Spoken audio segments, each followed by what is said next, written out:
ከኔ ቋንቋ ውጪ ከኔ ፍላጎት ውጪ አይኑር ማለትም ዘረኝነት እንጂ ብሔርተኝነት አይደለም። ኢሳት የግንቦት ሰባት የፕሮፓጋንዳ ማሽን ነው። የትላንት ታሪክ ተነስቶ ማንም ዛሬ ላይ አይወቃቀስበትም። በውሸት ታግለሽ ህዝባዊ ተቀባይነት ከማግኘት መሬት ላይ ያለውን እውነት አስረድተሽ ተቀባይነቱን ማጣት ይሻላል። ማንም ሰው ዶክተር በሉኝ ስላለ ዶክተር አንል።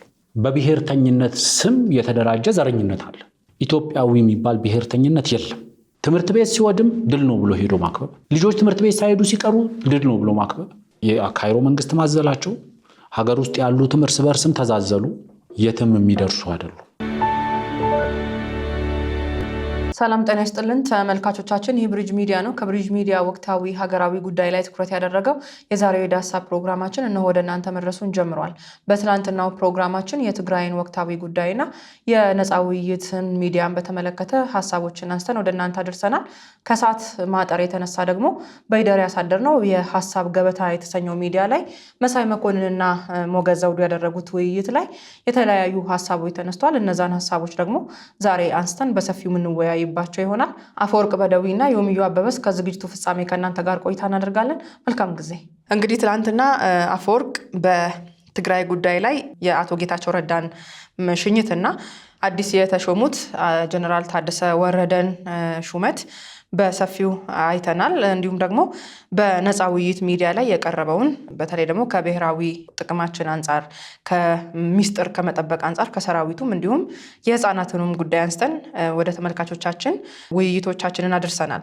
ለዛሬ ያሳደርነው እንግዲህ የመሳይ መኮንንና የሞገዝ ዘውዱን ውይይት ነው። በዚህ ውይይት ብዙ አጀንዳዎች ተነስተዋል። አጀንዳዎቹን በየረድፉ እናያለን። እንግዲህ ከኢሳት ይጀምራል። የኢሳት ጉዳይ አለ፣ የፋኖ የትግል አካሄድ አለ፣ ትብብሮችን እንዲሁም ደግሞ የኤርትራና የፋኖ ኃይሎች ትብብር፣ የትግራይ ኃይሎች ትብብር እንዲሁም በዚህ ውይይት ተነስተዋል። እነዚህን ነጥብ በነጥብ የምናያቸው ነው የሚሆነው። እነዚህ ጉዳዮች ላይ መሳይ የተለያዩ ሀሳቦችን ሰጥቷል። እንግዲህ ሞገስ ከዚህ ቀደም ብዙ ውይይቶቹን እናያለን። እንግዲህ ብዙ የመሽኮርመም አንዳንድ ጊዜ እሱ ቤት የሚመጡ ሰዎችን ምን ይሉኛል ወይም ከደጋፊዎቹ የሚመጡ ዱላዎችን መፍራት በሚመስል መልኩ ሲሽኮረመም እናየው ነበር። ትላንትና በተቻለ መጠን ከመሳይ ጋር ባደረገው ቆይታ እንግዲህ ነገሮችን በመረጃና ማስረጃ አስደግፎ በተቻለ መጠን ለመሞገት እንዲሁም ደግሞ የመሳይንም አቋም ከበፊቱ እስካሁን ያለውን አንስቶ አብረው ተወያይቷል። በዚህ ውይይት እንግዲህ መሳይም እንከታተለዋለን ስለሆነ ሚዲያውን ትላንት ምን ሲል ነበር፣ ዛሬ በዚህ ውይይት ምን ነጥቦችን አነሳ፣ ትላንት ከነበረው የተንሸራተተባቸው ጉዳዮች አሉ፣ እነሱንም እናያለን። በመጀመሪያ ደረጃ ወደ ውይይቱ ከመግባታቸው በፊት እንደ መንደርደሪያ ሀሳብ የወሰዱት የኢሳትን ጉዳይ ነው። እንግዲህ ኢሳት አብይ አህመድ ከመጣ በኋላ ነው የተበተነው የሚል ነገር ያነሳል መሳይ መኮንን። አብይ አህመድ እንዲመጣም አይደለም ለለውጡ የታገል ነው፣ ኢህአዲግ እንዲጠፋ ነበር የታገል ነው፣ ያ ግን አልሆነም፣ ሌላ ኢህአዲግ ነው የተተካው የሚል ነገር ያነሳል። አሁን ላይ አብይን በመደገፌ እንግዲህ ጸጸት ይሰማኛል ብለዋል። ጠቅላይ ሚኒስትሩና ፊልድ ማርሻሉ ለአማራ ያላቸው አመለካከት በሚዲያ እንደሚሉት አይደለም ብለዋል።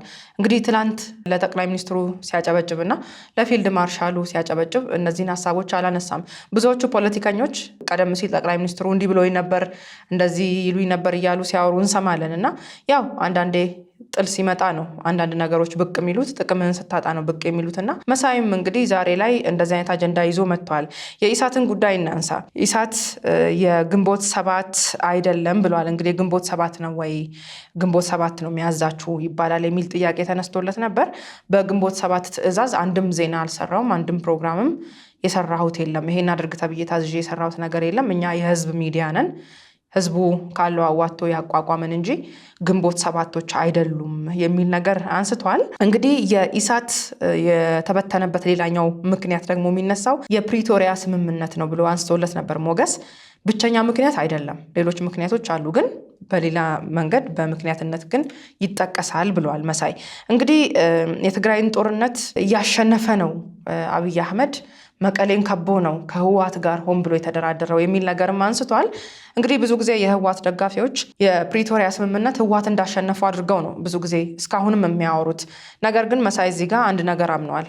መከላከያ ሰራዊቱ ወይም የፌዴራል መንግስቱ ይሄን ጦርነት አሸንፎ ሁሉን ቦታዎች መቆጣጠር ከጀመረ በኋላ ነው ለድርድር የተቀመጠውና ይሄንንም እንደ ድክመት አንስቶታል። እንዲህ ሆን ተብሎ ነው የተደረገው የሚል ነገር ያነሳል። የኢሳትን ጉዳይ እንመለስበት።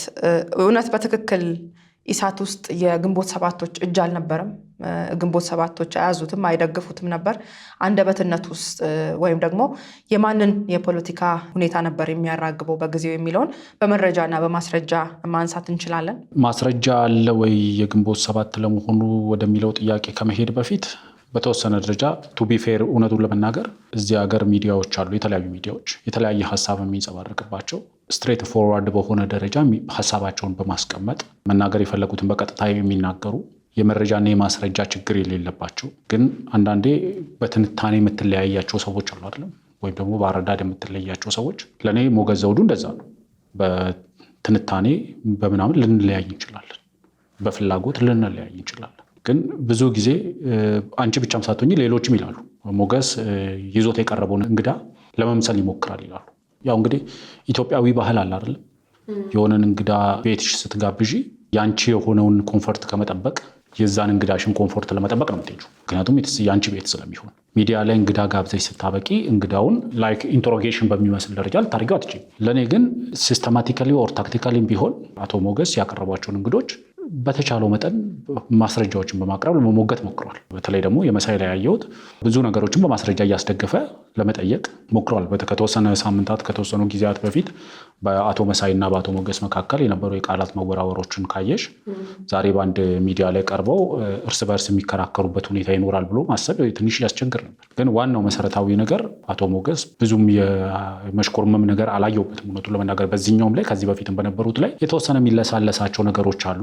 አንዳንዴ ከኮሬክትነስ ከፖለቲካል ኮሬክትነስን ለማሳየት፣ አንዳንዴ ደግሞ ቡሊ የሆነች ሰዎችን ለመደፍጠጥ ካለመሞከር፣ ግን የመረጃና የማስረጃ ወይም የእውቀት ውስንነት ከሌለባቸው ሚዲያ ላይ ካሉ ሰዎች መካከል ነው ብዬ ጠቅሳለሁ። ኢንደ ሰከንድ ግን በተቻለ መጠን ለምሳሌ ቢነሱ ወይም ደግሞ በተገቢ መንገድ ዲፌንድ ያላደረጋቸው ፌር ፖይንት ነው ብሎ ያለፋቸው ነገሮች ግን አሉ።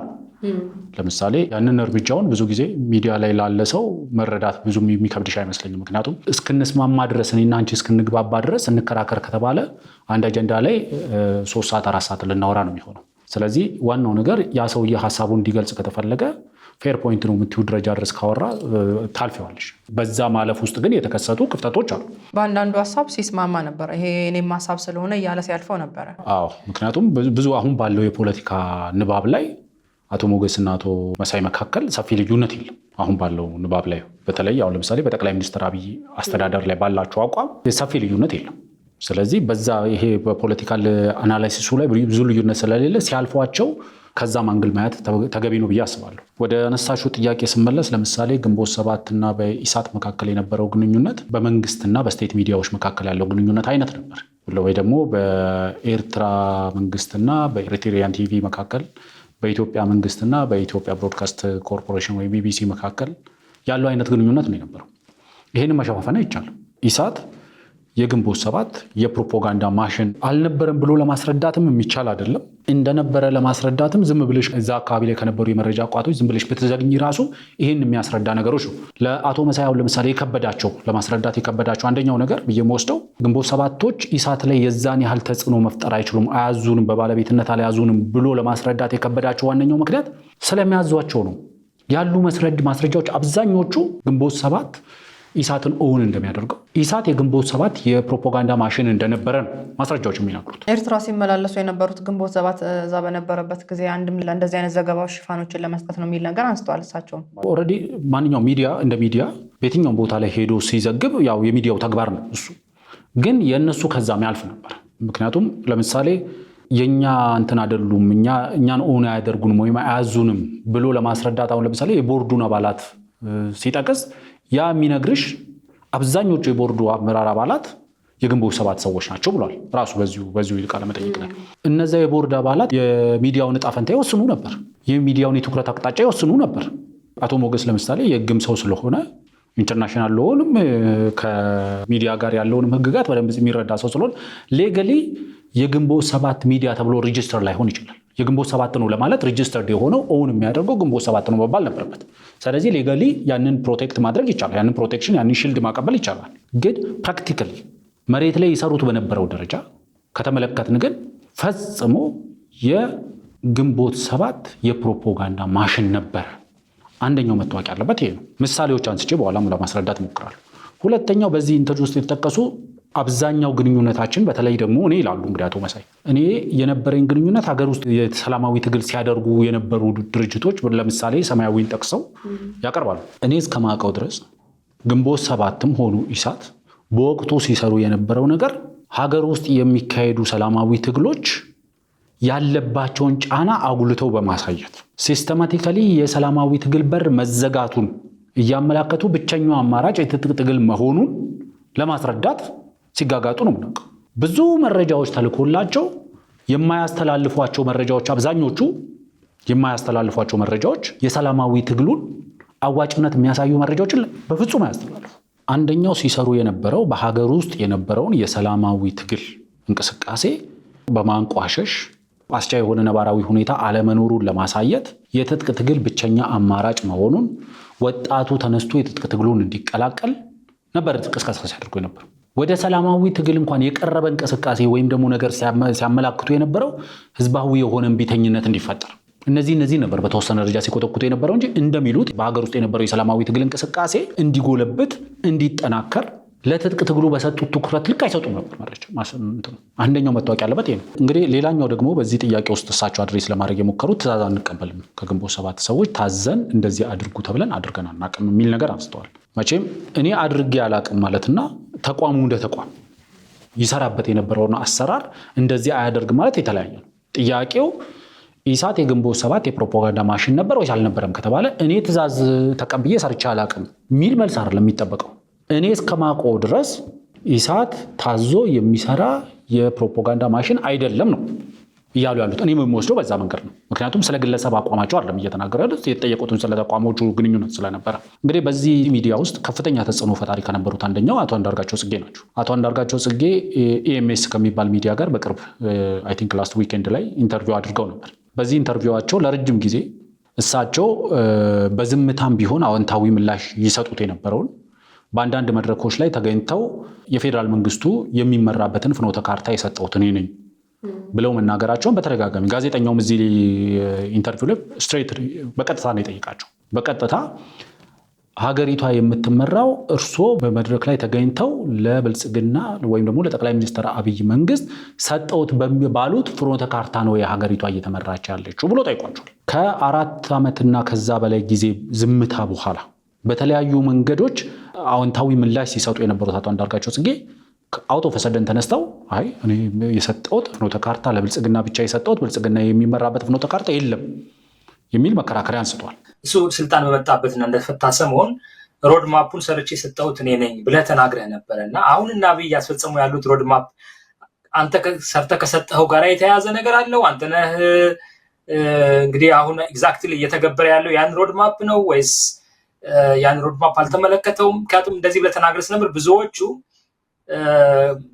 አብይ እኮ እየተረጎመ ያለው የአንዳርጋቸውን ሮድ ማፕ ነው እስከማለት ደርሰዋል እና ትንሽ ስለሱ ብትነግረኝ። በዋነኛነት እንደውም አንተ ራስን ነው የምጠይቅህ አሁን እዚህ ላይ ለመሆኑ ሮድ ማፕ ሰርቼ ሰጥቼዋለሁ ብዬ አዝ ኢንዲቪጁዋል እንደ ግለሰብ የተናገርኩበት አንዲት ሬኮርድ እንደሌላቸው አውቃለሁ እና አንተ ይሄን ስትደግሞ ከየት እንዳመጣው አልገባኝም። አንድ ስታርት ሁለተኛ ሮድ ማፑ የግንቦት ሰባት ስብሰባ ላይ ነው አሜሪካን ሀገር በተካሄደ ወዲያው እንደተፈታህ አሜሪካ እየዞርክ ትናገር ነበርና እዛ ስብሰባ ላይ እንደተናገርክ ነው የተሰማው። ድምፁ የለኝም ግን በጊዜው እንዲያውም እኔ እውነቱን ለማስታወስ ያለ ይሄ ከተነገረ በኋላ በወቅቱ አንድ ያንተ ጓደኛ ወይም ደግሞ የሁላችንም ጓደኛ የሆነ ሰው ኧረ እባክህ አንዳርጋቸውን ንገረው እንዲህ ብለዋል ምናምን ሰው ለምን አንተ አትነግረውም ብየዋለሁ እኔ በግሌ። አይ እኔ እንኳን መንገር አልፈልግም ግን ተነግረው ጥሩ ነው። ይሄን ስለ ስብሰባ ላይ የተናገርከው ነው የተባለው። ኖ እኔ ያልኩት ግንቦት ሰባት ሮድ ማፕ አዘጋጅቶ ነበር። በኋላ እኮ እሱንም ፌስቡክ ላይም እኮ እና ቴሌግራም ፔጅ ላይ ሰው እንዲያነበው መጨረሻ እኮ አስቀመጥኩት እኮ።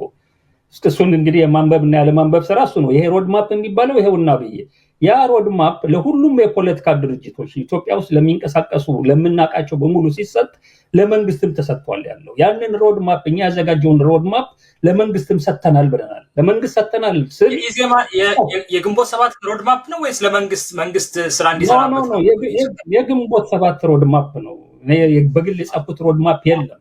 የግንቦት ሰባት ግን ምንድነው ፍኖተ ካርታ የሚል ስም ያለው አርስት ያለው እንዴት ሁኔታውን እንደሚያየውና በምን መንገድ መታለፍ እንዳለበት የሚዘረዝር ሰነድ ነበረው። ያ ሰነድ እኛ ነገሮችን እንዴት እንደምናያቸው ሁሉም እንዲያውቁት ለተለያዩ ድርጅቶች ይሰጥ ተባለ፣ ለመንግስትም ይሰጥ ተባለ። ሰጠን።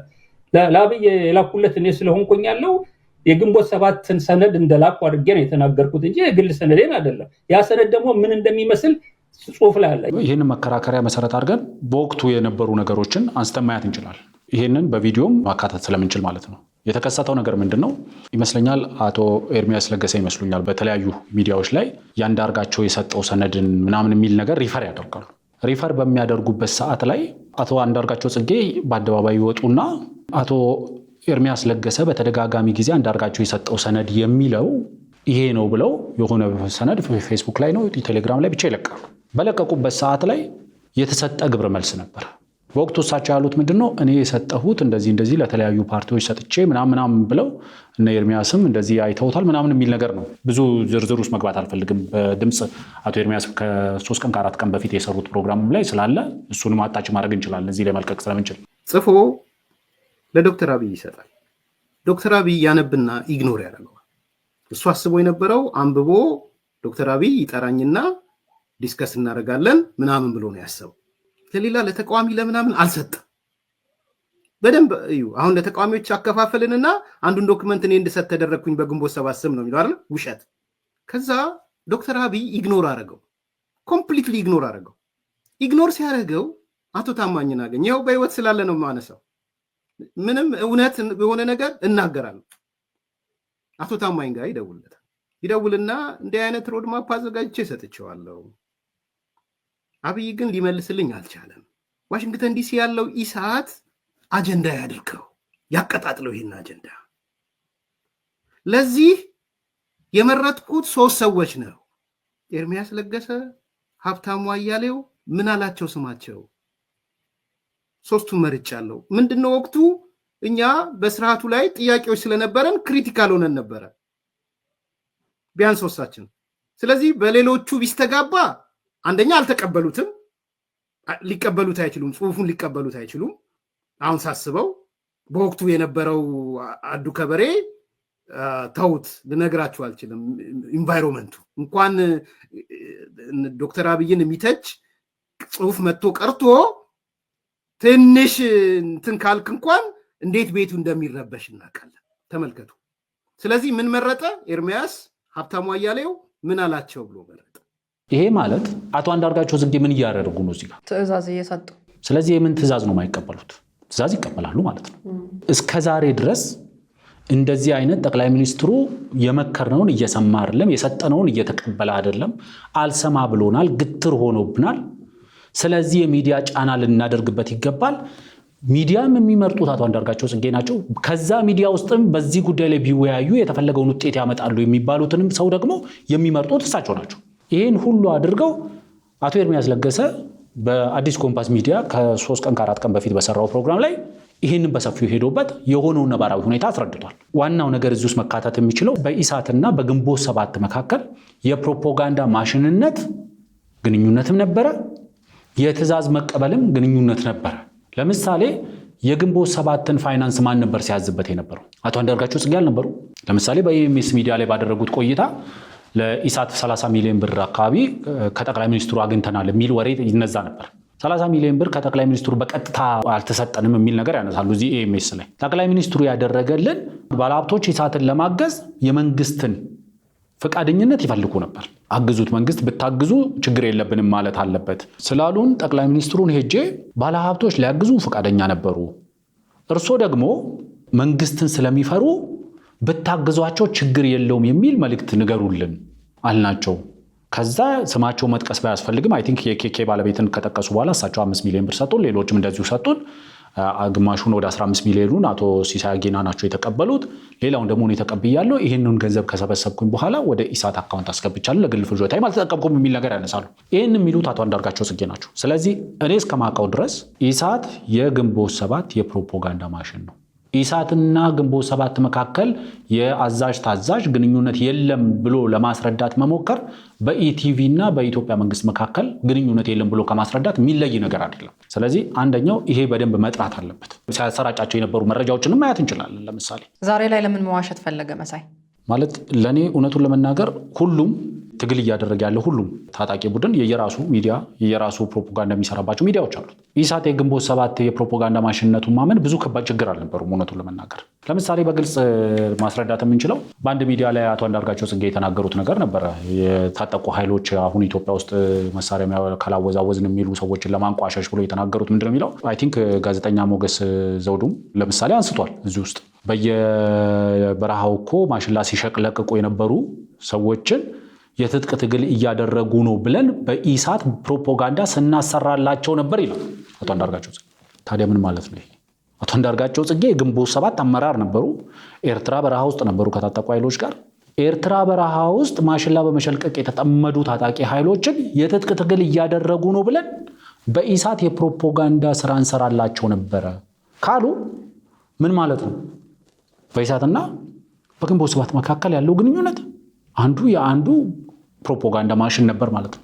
ይሄም ካነሳ ካይቀር እኔም አንድ ጽሁፍ ሰሞኑን እያየው ነበርና ሄኖክ የሺጥላ ሰሞኑን ቢዚ ሆኗል። አንዱ ከአንዱ ፋኖ ጋር ያላቸውን ትርምስ እንደምታውቀው ነውና አንዱን ቡድን እየመታ ነው በስድብ። አንድ የእስክንድር ፎቶ አንስቶ እንግዲህ እነ አንዳርጋቸው ጽጌና እነ ብርሃኑ ነጋ በረሃ ውስጥ ወይም ኤርትራ እያሉ ታጋይ እንዲመስሉ የሚነሷቸው ፎቶች አሁንም በአማራ ትግል ውስጥ አሉ ብሎ አቶ እስክንድርን የመንቆር ነገር ያነሳል። ሰሞኑን ሰዎች እስክንድርን እና ዘመነ ካሴን ጎን ለጎን እያደረጉ ይሄኛው መልኩን አጥቶ እንደዚህ ሆኖ አንደኛው ደግሞ ወፍሮ ደልቦ የሚል ነገር ክርክር አለ በመሃላቸውና እንደዚህ አይነት ነገር አሁንም አለ ማለት ነው። ይሄንን ስናይ ቀደም ሲል ያለውን ነገር አሁንም ፕሮፓጋንዳ እየተሰራ ነው። አቶ መሳይ እንዳሉት ነው እንግዲህ ፕሮፓጋንዳ የሚጠላ ነገር አይደለም። ማንኛውም የፖለቲካ ስራ ላይ የተሰማራ ሰው የግድ የፕሮፓጋንዳ ስራ የፕሮፓጋንዳ የበላይነት መያዝ አለብሽ። ማለት የፈለግሽውን ጥሩ ስራ ብትሰሪ የፕሮፓጋንዳ የበላይነት ከተወሰደብሽ ስራሽን በአግባቡ መሸጥ አልቻልሽም ማለት ነው። ስራሽን በአግባቡ ለተደራሽ ማድረስ አልቻልሽም ማለት ነው።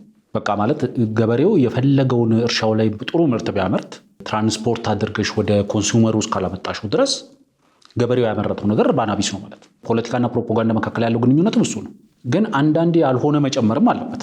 ያው በተረት እንደምንለው አንዳንዴ ቅዳሴው ሲያልቅ ሽላላና ቀረርቶ መጨመር እንደተለመደ ስለሆነ እላው ላይ የሆነ ነገር ቫልዩ አድ ማድረግ ምናምን የተለመደ ነገር፣ ውሸትም እላው ላይ ይቀላቀላል። በሬ የወለደም ዜና ይጨመርበታል። እንደዚህ ነገሮች አሉ። ዋናው ነገር ትላንትና ጥሩ ግንኙነት ስላለሽ በተደጋጋሚ እዚህ ቤት ብለነዋል። ለምሳሌ እዚህ ጋር ነበራችሁ ትላንትና፣ ዛሬ ለምን እዚህ ጋር መጣችሁ የሚል መከራከሪያ ይዘን ሰውን መከራከር እኔ አልፈልግም። እውነቱን ነው። ግን ፐርሰናሊ ትላንትና የራሱ አቋም አለው። ትላንትና ያንን አቋም የያዘበት መሰረታዊ ምክንያት አለው። መሬት ላይ ያለው ነባራዊ ሁኔታ ያንን አቋም ለመያዝ ምቹ ሁኔታ ፈጥሮ ሊሆን ይችላል፣ አስገዳጅ ሁኔታ ፈጥሮ ሊሆን ይችላል። ዛሬ ደግሞ ያ ነባራዊ ሁኔታ ተቀይሮ ሌላ ቦታ ልትገኝ ትችላለሽ። ለምሳሌ አይደለም በአመታት ልዩነት ይቅርና ትላንትና የጠቅላይ ሚኒስትር አብይ አህመድ መንግስት ደግፌ ከነበረ ትላንትና በነበረው ነባራዊ ሁኔታ ወይም ደግሞ እስከ ትላንት በነበረው ነባራዊ ሁኔታ የጠቅላይ ሚኒስትር አብይ መንግስት ደግፌ ከነበረና ዛሬ የጠቅላይ ሚኒስትር አብይ መንግስት ብቃወም ናቹራል ነው፣ ሰዋዊ ነው። ምክንያቱም ቆሞ ቀርነት ፖለቲካ ውስጥ የለም፣ ተቸካይነት ፖለቲካ ውስጥ ቫልዩ የለም። ዋናው መሰረታዊው ነገር ትላንትና የያዝኩትን አቋም ለመያዝ መሬት ላይ የነበረው ነባራዊ ሁኔታ ካስገደደኝና ዛሬ ያ ነባራዊ ሁኔታ ከሌለ አቋም ሽፍት ማድረግ ይችላል። ለምን እዚህ ጋር መጣ፣ ለምን እዚህ ጋር ቆም ከሚለይ ሰው ሊኖር አይችልም። ኢትዮጵያ ፖለቲካ ውስጥ ግን ትላንትና እንደዚህ ሆንኩት ምናምን ብሎ ከማስረዳት ትላንት ያዝኩት ያን አቋም ያዝኩት ይሄም ነባራዊ ሁኔታ መሰረት አድርጌ ነው፣ ይሄ ነባራዊ ሁኔታ ዛሬ ላይ ስለተቀየረ ደግሞ ያንን አቋሜን ቀይሬያለሁ። ከዛ ይልቅ ጠቅላይ ሚኒስትሩ አታለውናል የሚል ዘፈን በሰፊው ይሰማል። አንዱም ጋር ስትሄድ ጠቅላይ ሚኒስትሩ አታለውን ነው በተለይ ኢትዮጵያ ብሎ መጥቶ ምናምን የሚል ነገር ይሰማል። ዛሬ ትልቁ ችግር ምን መሰለሽ፣ ጠቅላይ ሚኒስትሩ ኢትዮጵያ ብለው አታለሉን የሚሉት ሰዎች እንዳላታለሏቸው በራሳቸው አፍ ነው እየነገሩን ያሉት።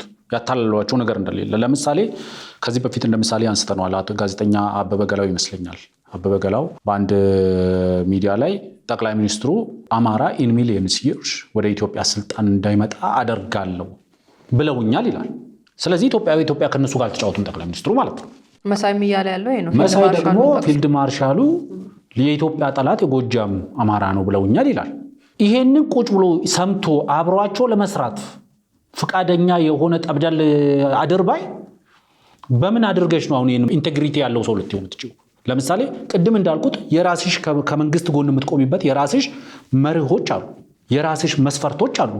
ለምሳሌ አንድ ስርዓት አለ ብለን እንውሰድ እንደ ምሳሌ። ያ ስርዓትን የሚያሽከረክሩ ሰዎች አንድ ኦሮሞን የኦሮሞን ህዝብ ማጥፋት ነው ፍላጎታችን እያሉት ደግፏቸው ከቆመ ኤክስኪዩዘብል አይደለም። ይሄ መንግስት በሚሊዮን ዓመትም ቢሆን አማራ ወደ ስልጣን እንዳይመጣ አደርጋለሁ የሚልን መንግስት አብረሹ ቁጭ ብለሽ ስትሰሪ ከርመሽ ከዛ በኋላ ጀስት የሆነ ምክንያት ስታገኝ ጥለሽ ትወጪና የሆነ ቦታ ጋር ከሄድሽ በኋላ ያንን ጥያቄ አንስተሽ አይ እንደዚህ እኮ ብሎኝ ነበር ትያለሽ። የጎጃም አማራ ነው የኢትዮጵያ ጠላት አሉኝ ይላል አቶ መሳይ መኮንን። ይህንንም ስታነሺ ለእኔ እስከሚገባኝ ድረስ ትላንትና አንዳንዴ ጠቅላይ ሚኒስትሩ እንደዚህ ብሎ ሸወደን የሚሉት የየራሳቸውን አሁን የወጡበትን ሲሊ ምክንያት ለመሸፈን የሚሰጡት ምክንያት ነው። ምክንያቱም ምንም በቂ ምክንያት የለም። እንግዲህ አንዳንዴ አደባባይ ላይ ወጥተሽ የማትያቸው እኮ ነገሮች አሉ። በወዳጅነት፣ በቀረቤታ፣ በጓደኝነት ብዙ ነገሮች ከብዙ ሰዎች ጋር አሳልፈን ሊሆን ይችላል። ለምሳሌ እኔ በሰማያዊ ቤት ያለ ጓዳዊ ስሜትን እረዳለሁ። በተቻለ መጠን የትላንት ታሪክ ተነስቶ ማንም ዛሬ ላይ አይወቃቀስበትም፣ አትሰዳደቢበትም። ምክንያቱም ትላንትና የሰው እጥረት በነበረበት ሰዓት ላይ እከሌ ነው ሳትባባይ ጀርባ ለጀርባ ገጥመሽ ጀርባውን ልሽን ለአንዱ ጀርባ ሰጥተሽ እርስ በእርስ ተጠባብቀሽ እርስ በእርስ ተማምነሽ ትግል ስታደርጊ ነበር። ዛሬ ከሰማያዊ ጓደኞቼ በላይ ለኔ አሁን ለምሳሌ ጓደኞቼ የሉኝም። ከሰማያዊ ወዳጆቼ በላይ ዛሬ ወዳጆች የሉኝም።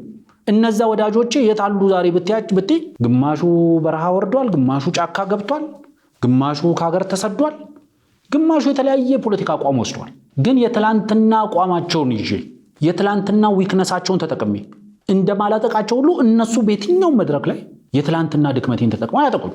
በኢሳቶች መካከል የተፈጠረው በግንቦት ሰባቶች መካከል የተፈጠረው በጠቅላይ ሚኒስትር አብይ አህመድ የለውጥ መንግስት ደጋፊዎች እና ከዛ በኋላ ተደግፈው አይድ አሁንስ ደከመኝ እናንተ መሸከም አያስፈልገኝም ባላቸው ሰዓት ላይ ገለል ያሉ ሰዎች ዛሬ ጠቅላይ ሚኒስትሩ ላይ የድንጋይን ማዕት ለመወርወር የሚሞክሩ ሰዎች አብዛኞቹ እርስ በርስ የሚወራወሩ ድንጋይ ሄደን ነው የትላንትና ጠቅላይ ሚኒስትሩ ደውሎልኝ ሪዞርት እየገነባ የነበረው ሪዞርት ለምን ሊያስጎበኘኝ ይዞኝ ሄዶ የሚል ተራ አሉባልታ ማለት ነው። ይህን ማድረጉ ትክክል ካልነበረ በወቅቱ ትክክል አይደለም፣ ሀገር አንተ ሪዞርት የምትገነባበት ጊዜ ላይ አይደለም ያለችው ማለት ይቻል ነበር።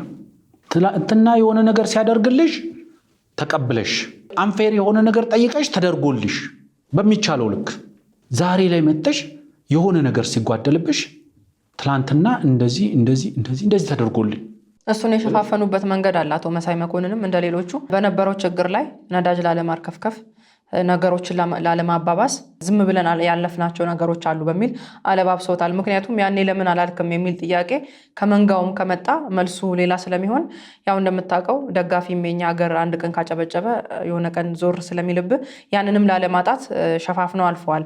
የሆነ ውለታ እንደዋሉ አድርገው ነው ነገሮች እየተባባሱ ስለነበር እኛም ተጨማሪ ላለመሆን በብዙ መንገድ ጥረናል ብሎ በተደጋጋሚ በውይይት ውስጥ ሲያነሱት ነበረ። እንግዲህ ለእኔ አንድ ተቃውሞን ከዜሮ መጀመር እንደሚቻል ማወቅ አለባቸው። ከዜሮ መጀመር መሬት ላይ ካለ አሁን ነባራዊ ሁኔታ በትላንትናው ፕሮግራማችንን ብያለሁ። ማለት የግድ አንድ ሰው ለመቃወም የውሸት ታሪክ ይዞ መምጣት አይጠበቅበትም። የተደበሰበሰ ታሪክ ይዞ መምጣት አይጠበቅበትም። ክላውዲ የሆነ ኤቪደንስ ይዞ መምጣት አይጠበቅበትም። በቂ ለመቃወምን በቂ ምክንያት አለ እዚህ ሀገር ውስጥ፣ ለመደገፍም በቂ ምክንያት አለ። ግን ተቀባይነት አለው። አሁን በምናየው ነባራዊ ሁኔታ ህዝባችን እኮ ውሸት ነው ቶሎ የሚቀበለው። እውነት መቀበል በጣም እየከበደው የመጣበት ሁኔታ ውስጥ ነው የገባ ነው። ማለት እውነትን ይዘህ ወደ ትግል ከመጣ የሚቀበልህ ትንሽ ነው። ዋናው መሰረታዊው ነገር በውሸት ታግለሽ ህዝባዊ ተቀባይነት ከማግኘት መሬት ላይ ያለውን እውነት አስረድተሽ ተቀባይነቱን ማጣት ይሻላል ብዬ ነው የማምነው። ስለዚህ ማንኛውም ሰው መሬት ላይ ያለ እውነት አቶ መሳይ አሁን የያዙትን አቋም የሚደግፍ መሬት ላይ ብዙ እውነት አያጡ። ጠቅላይ ሚኒስትሩን ለመቃወም የትላንትና የደገፉበትን ነገር መካድ አይጠብቅባቸው። በቃ ትላንት አመንኩበት፣ ደገፍኩት። ትላንት በነበረው ነባራዊ ሁኔታ በነበረው አስገዳጅ ሁኔታ ምክንያት ካጠገቡ ቆምኩ። ዛሬ ደግሞ ያ ነባራዊ ሁኔታ ተቀይሯል። ያ አስገዳጅ ሁኔታ የለም። ትላንትና ጠቅላይ ሚኒስትሩ አብሬያቸው የቆምኩት በዚህ አቋማቸው ነበር። ያ አቋማቸው ዛሬ ከጠቅላይ ሚኒስትሩ ጋር የለም ማለት እኮ ይቻላል። ለነገሩ የኢትዮጵያ አይ ቲንክ የሆነ ባህልም የሆነ የመጣ አንድ ነገር አለ። የሆነ ነገር ለመጀመር የግድ ሂስቶሪካል ባክግራውንድ መስራት ይፈልጋል። ለምሳሌ ኢትዮጵያ በምትባለው ሀገረ መንግስት ላይ ለመስማማት ትልቁ ቻሌንጅ ታሪክ ነው። ያለ ታሪኩ እኮ ሀገር መጀመር እንችላለን ማለት ያለ ትላንትና 100 ዓመት 200 ዓመት 300 ዓመት ወይም 3000 ዓመት ታሪክ የግድ አስፈላጊ አይደል። የኋላው ከሌለ የለም የፊቱ እየተባለ ያደገ ሰው እንዴት ከዚህ ሊጀምር ይችላል? ዋናው መሰረታዊ ነገር ሀገር በአብዛኛው የሚገነባው በጋራ መሻት፣ በጋራ ፍላጎት፣ በጋራ ተስፋ ላይ ነው ሀገር የሚገነባው። የጋራ ፍላጎት የሌለው ሀገር የጋራ ታሪክ ስላለው ሀገር ነው አብረው አይቀጥልም። የጋራ ተስፋ የሌለው የጋራ መሻት የሌለው ሀገር በጋራ ታሪክ ላይ ሀገር ሆኖ መቀጠል አይችልም። እኛ ግን እንደ ሀገር እንኳን ለመቀጠል በታሪክ ላይ መግባባትን እንፈልጋለን። አይ አንተ የእከሌን ቅዱስነት ካልተቀበልከኝ አብረ መቀጠል አንችልም፣ አይ አንተ የእከሌን እርኩስነት ካልተቀበልከኝ አብረ መቀጠል አንችልም የሚል ነው ክርክራችን። ዋናው መሰረታዊ ነገር ግን ሀገርም ፖለቲካም has its own fresh start አለው። ከደይ ዚሮ መጀመር ይቻላል። በቃ ከዛሬ መጀመር ይቻላል። ዛሬ ላይ ትላንትና ይሄን አቋም ያወሰድኩት ተሳስቼ ነው ማለት ይቻላል። መሬት ላይ የነበረው ነባራዊ ሁኔታ ይሄ ስለነበር ነው ማለት ይቻላል። ዛሬ ደግሞ አድጌያለሁ፣ ማቹርድ ሆኛለሁ፣ የፖለቲካ አቋም ለውጥ አድርጌያለሁ። ስለዚህ ይሄን አቋም ለውጥ ካደረግኩ በኋላ ደግሞ የያዝኩት አቋም ይሄን ነው ማለት ይቻላል። ሌላኛው አቶ መሳይ መኮንን ያው አርበኛ ብለህ ጥራኝ ስራዬ እሱ ስለሆነ ብለውታል ሞገስን። የውይይቱ አንድ አካልም ስለሆነ አርበኛ እያልን እንጥራቸው በራሳቸው በፈለጉት መጠሪያ። እንግዲህ አርበኛ መሳይ መኮንን ሌላ ያነሱት የትግራይን ጦርነት ያሸነፈው ኢትዮጵያዊነት ነው ብለዋል። ከዚህ ቀደም በነበረ አንድ ውይይት እኛ የት እንሂድ ብሔር ላይ ያልተንጠለጠለን ኢትዮጵያዊ ማንነት ያለን ሰዎች የት እንሂድ ሲሉ ነበረ። እዚህ ጋር አንስተውታል። የኢትዮጵያዊ ማንነት ነው የትግራይን ጦርነት ያሸነፈው ብሎ ሲናገሩ ሞገስ አንድ ጥያቄ አንስተውላቸው ነበር። ያኔ ኢትዮጵያዊ ብሔርተኝነት ነበርክ ወይስ ነገዳዊ ብሎ ይጠይቃቸውና አሁን ያለህበትስ አቋም ምንድን ነው ብሎ ጥያቄ አንስተውለት ነበር። ተከታዩ ምላሽ ሰጥቷል። ከራሱ ከአንደበቱ እንስማ። ያኔም ትክክል ነበርኩ ስላልክ ያኔ ምን ነበርክ አንተ? ኢትዮጵያዊ ብሔርተኛ ነበርክ? የነገድ ብሔርተኛ ነበርክ? ወይስ በሌላ መልኩ ነው ራስን ስትገልጽ የነበረው? አንተ አቋም ምንድን ነበር? እኔ ከመነሻም እስከ መድረሻ ወደፊትም ልሆን የማልችልበት የአንድ ሰፈር፣ የአንድ መንደር፣ የአንድ ብሔር ያው መቼም ከዝናብ አልወረድኩም እንደ ዳመና ጠብጠብ ብዬ አይደለም። ከሆነ ነገር ልትፈጠር ትችላለህ። ግን ትላንትም ዛሬም ወደፊትም ከኢትዮጵያዊነት ዝቅ ብሎ ማሰብን አልፈልገው። ስተት ነው ወይ ማን ነው ያ ችግር አለው ብዬ አይደለም። በብሔር መኩራት፣ በቋንቋ መኩራት ምንም እንደውም ጌጥ ነው፣ ደስ የሚል ነገር ነው። ግን ከኢትዮጵያዊነት ዝቅ ብዬ ራሴን መግለጽ አልችልም። አሁንም በዛ ውስጥ ነው ያለሁት። ወደዛም ስለሚወስደን መልኩ ሊገለጽ ይችላል። ኢትዮጵያዊ ብሔርተኛ ነኝ። የትግራይን ጦርነት ያሸነፈው ኢትዮጵያዊነት ነው ያለን መሳይ የትግራይንም ሕዝብ በአንድ ወቅት በሰራው ዘገባ ይቅርታ ጠይቋል። በተለይ ይሄ 95-5 የሚለውን በጊዜው በነበረው ሁኔታ ብዙ ነገሮች ስለሚያበሳጩ በዛ መልኩ ዘግበናል። እንደውም ብዙ ነገሩን ቀንጭበን አውጥተን ነው እንጂ እንደመጣ ብንለቀው ደግሞ ከዚህ የባሰ አደጋ አለው ነበር የሚል ነገር አንስቷል። እንግዲህ የትግራይን ሕዝብ ትላንትም ይቅርታ ጠይቀናል። ነገም መቀሌ ሄዳ ይቅርታ ጠይቅ ብትለኝ ያንን አደርጋለሁኝ ጥፋት ነው ብሎ ያመነው ነገር አለ። ስለ 95-5 እናውራ እስቲ። ይሄ ጉዳይ በጊዜው እንዴት ነበረ? እንዴት ታየዋለህ? አሁን ካለው መሳይ ጋር ስታስበው የፕሮፓጋንዳውን ጉዳይ ስታየው ሚዲያ ላይ ይመጣበት የነበረው መንገድ እንዴት ይገለጻል? እሳቸው ያኔ በወቅቱ እንዳነሱት እንግዲህ 95-5 ያኔ ማለት የተፈለገው ይመስለኛል 95% የኢትዮጵያ ህዝብ እንዴት በ5% የትግራይ ህዝብ ተጽዕኖ ስር ይወድቃል። ለ95ቱ ሲባል 5ቱ ሳክሪፋይ ማድረግ ፌር ትሬድ ነው አይነት ነገር ኮንሰፕቱ። ግን በመግለጫው ላይ በወቅቱ መግለጫውን እንደሰማ ሰው ለምሳሌ ያ መግለጫ የተላለፈው እሳቸው እንዳነሱት ያነባራዊ ሁኔታ ነበር። እውነቱን ለመናገር በወቅቱ ባህር ዳር ላይ ነበረ የተባለው ኢንሲደንት ነበረ። የመጣልን መግለጫ ከዚህ በላይ ነበረ፣ እኛ ቀናንሰ ነው፣ ይሄ አምልጦ የገባ ነገር ነው፣ መባል ያልነበረበት ነው፣ ይቅርታ ጠይቀንበታል ምናምን ብለዋል። ስህተት ነው፣ ኤዲቶሪያል ስህተት ነው። አውጥተን እነዚህ ሁለት ቃላቶች አለፉ። ዋና አዘጋጁ እንዲያየው ብለን ያስቀመጥነውን ደግሞ ኤዲተራችን በስህተት ፕራይቬት የነበረውን ወደ ፐብሊክ አድርጎ ፐብሊሽ ያደረገው ነው እንግዲህ የሚሉት እሳቸው። እንደ ግለሰብ ስህተት ይኖራል ሁልጊዜ። ምክንያቱም ሚዲያ ላይ እንደምንሰራ ሰው አንሳሳትም አንልም። ብዙ ነገሮች ልንሳሳት እንችላለን። ተጽፎ የመጣ ነገርን እንደወረደ ልታነቢ ትችላለሽ። ለምሳሌ መግለጫ የሆነ ድርጅት ይሄ መግለጫ የኔ መግለጫ ነው ብሎ ከላከልሽ ድርጅቱ ያንን መግለጫ የመቀነስ ስልጣን የማሰልጣን ነው። ከመግለጫው ላይ ኮንተንት የመቀነስ ስልጣን አሁን የማሰልጣን ነው። የኃላፊው ወይም የኤዲተሩ ነው የሚሆነው? በፍጹም አይሆንም። የማንም ማለት መግለጫ ነው የተላከላቸው። እንዴት የድርጅት መግለጫ ነው ኤዲተር ኤዲት ያደርጋል? ምናልባት በጊዜው ከነበረው ምክንያቱም እሳቸው እንደሚሉትም በህቡ የተደራጀ ኃይል ነበር ይመስለኛል፣ መንግስት የማያውቀው በድብቅ የሚንቀሳቀስ ኃይል ነው ያንን የላከልን ነው የሚሉት። ያ ኃይል ደግሞ ጎንደር ላይ ነበር ነው የሚሉት እሳቸው። ምክንያቱም እንደ ሚዲያ ነው የተላከልን የሚሉት አይደለም። የቀረበላቸው መግለጫ የማያምኑበት ከሆነ መግለጫውን የመተው እንጂ የምናብንበት አይደለም። ጠርዝ የረገጠ ህዝብ ጠል የሆነ አቋም ነው። ስለዚህ በሚዲያችን እንደዚህ አይነት ነገር አይተላለፍም ያን ለማለት ደግሞ እሳቸው ኃላፊነት አልነበራቸው። ምክንያቱም ፋሲሌን ያለም ነበረ አጋጣሚ ኤዲተሩ፣ እሱ የለም ኃላፊው እሱ ስለነበር በጊዜው እሱ አልነበረም። እኔም ከቤቴ መጥቼ ነው ይሄን ያደረኩት ነው እያለ ያለው። ከቤታቸው መጡ ከየትም መጡ። አሁን ለምሳሌ ለተሰይ የአንድ ፖለቲካ ድርጅት መግለጫ ለኛ ላከልን። የኛ ስራ መግለጫውን ማስተላለፍ ነው እንደ ሚዲያ። መግለጫው ጸባጫሪ ከሆነ ህዝብ ጠል ከሆነ ዜጋን ከዜጋ የሚያጋጭ ከሆነ ማህበረሰብን ከማህበረሰብ የሚያጋጭ ከሆነ አይተነው በእኛ ኤዲቶሪያል መሰረት እንደዚህ አይነት መግለጫዎች አይተላለፉም ብለን እንመልሳለን እንጂ እኛ የማንፈልጋቸውን ነገሮች ከመግለጫው ሰርዘን ከዛ በኋላ ከሰርዝን በኋላ የማ መግለጫ ተብሎ ነው የሚቀርበው። የተቋቋምከው ለፕሮፓጋንዳ ከሆነ ይሄን ማድረግ ትችላለህ። ለምሳሌ በእኛ ሚዲያ እዚህ ቤት ውስጥ ያው ብዙ ጩኸት በቆረጠው ፈለጠው እንዲያደረገው የሚል ነገር አንሰራም። እኛ ብዙ ጊዜ ከእይታም አንጻር ብዙ ጊዜ እናነሳለን። ጦርነት የሚሰብኩ ሰዎች በለው ፍረጠው ቁረጠው የሚሉ ሰዎች ጋር ያለውን ህዝብም እናያለን። ብዙ ነገሮች የምንታዘባቸው ነገሮች አሉ። እኛ እንደዛ አይነት መግለጫ ቢመጣለን ላናስተላልፍ እንችላለን አሁን ባለን የሚዲያ አቋም ላይ። በጊዜው ግን እሳቸው የሚሰሩበት የነበረው ሚዲያ ፕሮፓጋንዳ ይፈልጋል። ህዝብ የማነሳሳት ስራ ነው የሚሰራው። ስለዚህ እንደ መልካም አጋጣሚ ተጠቅሞትስ ቢሆን ማለት አንድ ዲያሶሴት አድርጓል ራሳቸውን። ከማንም ተጽዕኖ ነፃ ሆነን ነው እየሰራን የነበረው፣ የማንንም ትእዛዝ እየተቀበልን አይደለም ስንሰራ የነበረው ብለዋል። በተግባር ያንን አላየንም። አይ እሳቸው ብለዋል። ስለዚህ ከሁለት አንዱ መቀበል አለብን። ወይ ራሳቸውን ዲያሶሴት አላደረጉም። ፋሲሌን ዓለም ነው የላከልኝ ያሉትን መግለጫ ፋሲሌን ዓለም ከአዛዦቻቸው ወይም ደግሞ ከግንቦት ሰባት ሰዎች ተቀብሎ ነው ያስተላለፈላቸው። ስለዚህ ይተላለፍ ከተባለ ሙሉ ለሙሉ ነው መተላለፍ ያለበት መግለጫ ስለሆነ። መግለጫ በየትኛው ማሰራር ውስጥ መግለጫ ኤዲት አይደረግም በሚዲያ በቃ። ወይ ደግሞ ማንበብ እንኳን ካልፈለግሽ እስካን አድርገሽ ልለቅ ትችላለሽ። እስካን አድርገሽ ብቻ ማንበብ ካልፈለግሽ ከተጠያቂነት ያድናል። አሁን ተጠያቂነት ራሱ ቢመጣ ባለቤት ስላለው ማለት ነው። ለምሳሌ ያ መግለጫ ማን ነው የማ መግለጫ ተብሎ ነው እስከዛሬ ድረስ የሚያዘው? የኢሳት ነው። አሁን በኢሳት በኩል ነው የመጣው። ስለዚህ ዋናው መሰረታዊው ነገር መግለጫው የነሱ አይደለም። በህቡ የተደራጀ በጎንደር አካባቢ የተደራጀ ድርጅት ነው ብለዋል። ያኔ ትግል ሲያደርጉ ከነበሩ አደረጃጀቶች መካከል አንዱ ነው ብለዋል። ያንን መግለጫ ካመጣላቸው መግለጫው ኮንተንት ላይ ኤዲት የማድረግ ስልጣን የላቸው ወይ ያ ድርጅት በህቡ የተደራጀው ድርጅት የነሱ ካልሆነ በስተቀር የነሱ የኢሳቶች ወይም ደግሞ የግንቦት ሰባቶች ካልሆነ በስተቀር መግለጫ ኤዲት የማድረግ ስልጣን የላቸው። አንደኛው አቶ ሞገስ እዛ ጋር ያለፋቸው ነገር አቶ መሳይል ያለፋቸው ነገር ምክንያቱም ቅድም አንቺ አርበኛ በሉኝ ብለዋል ምናምን ማንም ሰው ዶክተር በሉኝ ስላለ ዶክተር አንል ስናምንበት ነው ታይትሉን ዲዘርቭ ያደርጋል።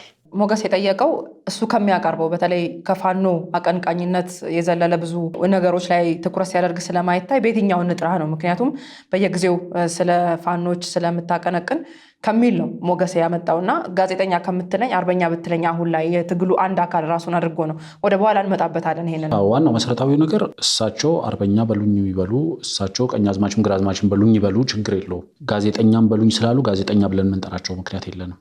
አትሊስት ቱ ቢ ፌር አቶ መሳይ መኮንን በቂ ነው ብዬ ነው የማስበው። ስለዚህ አቶ መሳይ መኮንን ያንን መግለጫ ኤዲት የማድረግ ምንም አይነት ስልጣን አልነበራቸውም። ወይም ደግሞ አቶ ሞገስም ይህንን ሲሉ ኤዲት የማድረግ ስልጣን ከየት አመጣችሁ? ምክንያቱም ይህን የምጠይቀው ሞገስ የህግ ሰው ስለሆነ ነው። የህግ ሰው ስለሆነ የህግ ሰው መግለጫ መጥቶ ኤዲት የማድረግ ስልጣን አላቸው ማለት አይችልም። ሚዲያው ከህግ አንጻር ሳይሆን ከፕሮፓጋንዳ አንጻር ሲሰራ ነው አይነበረው። በፕሮፓጋንዳ ቢሆን የመጣለትን ነበር ማንበብ የነበረበት።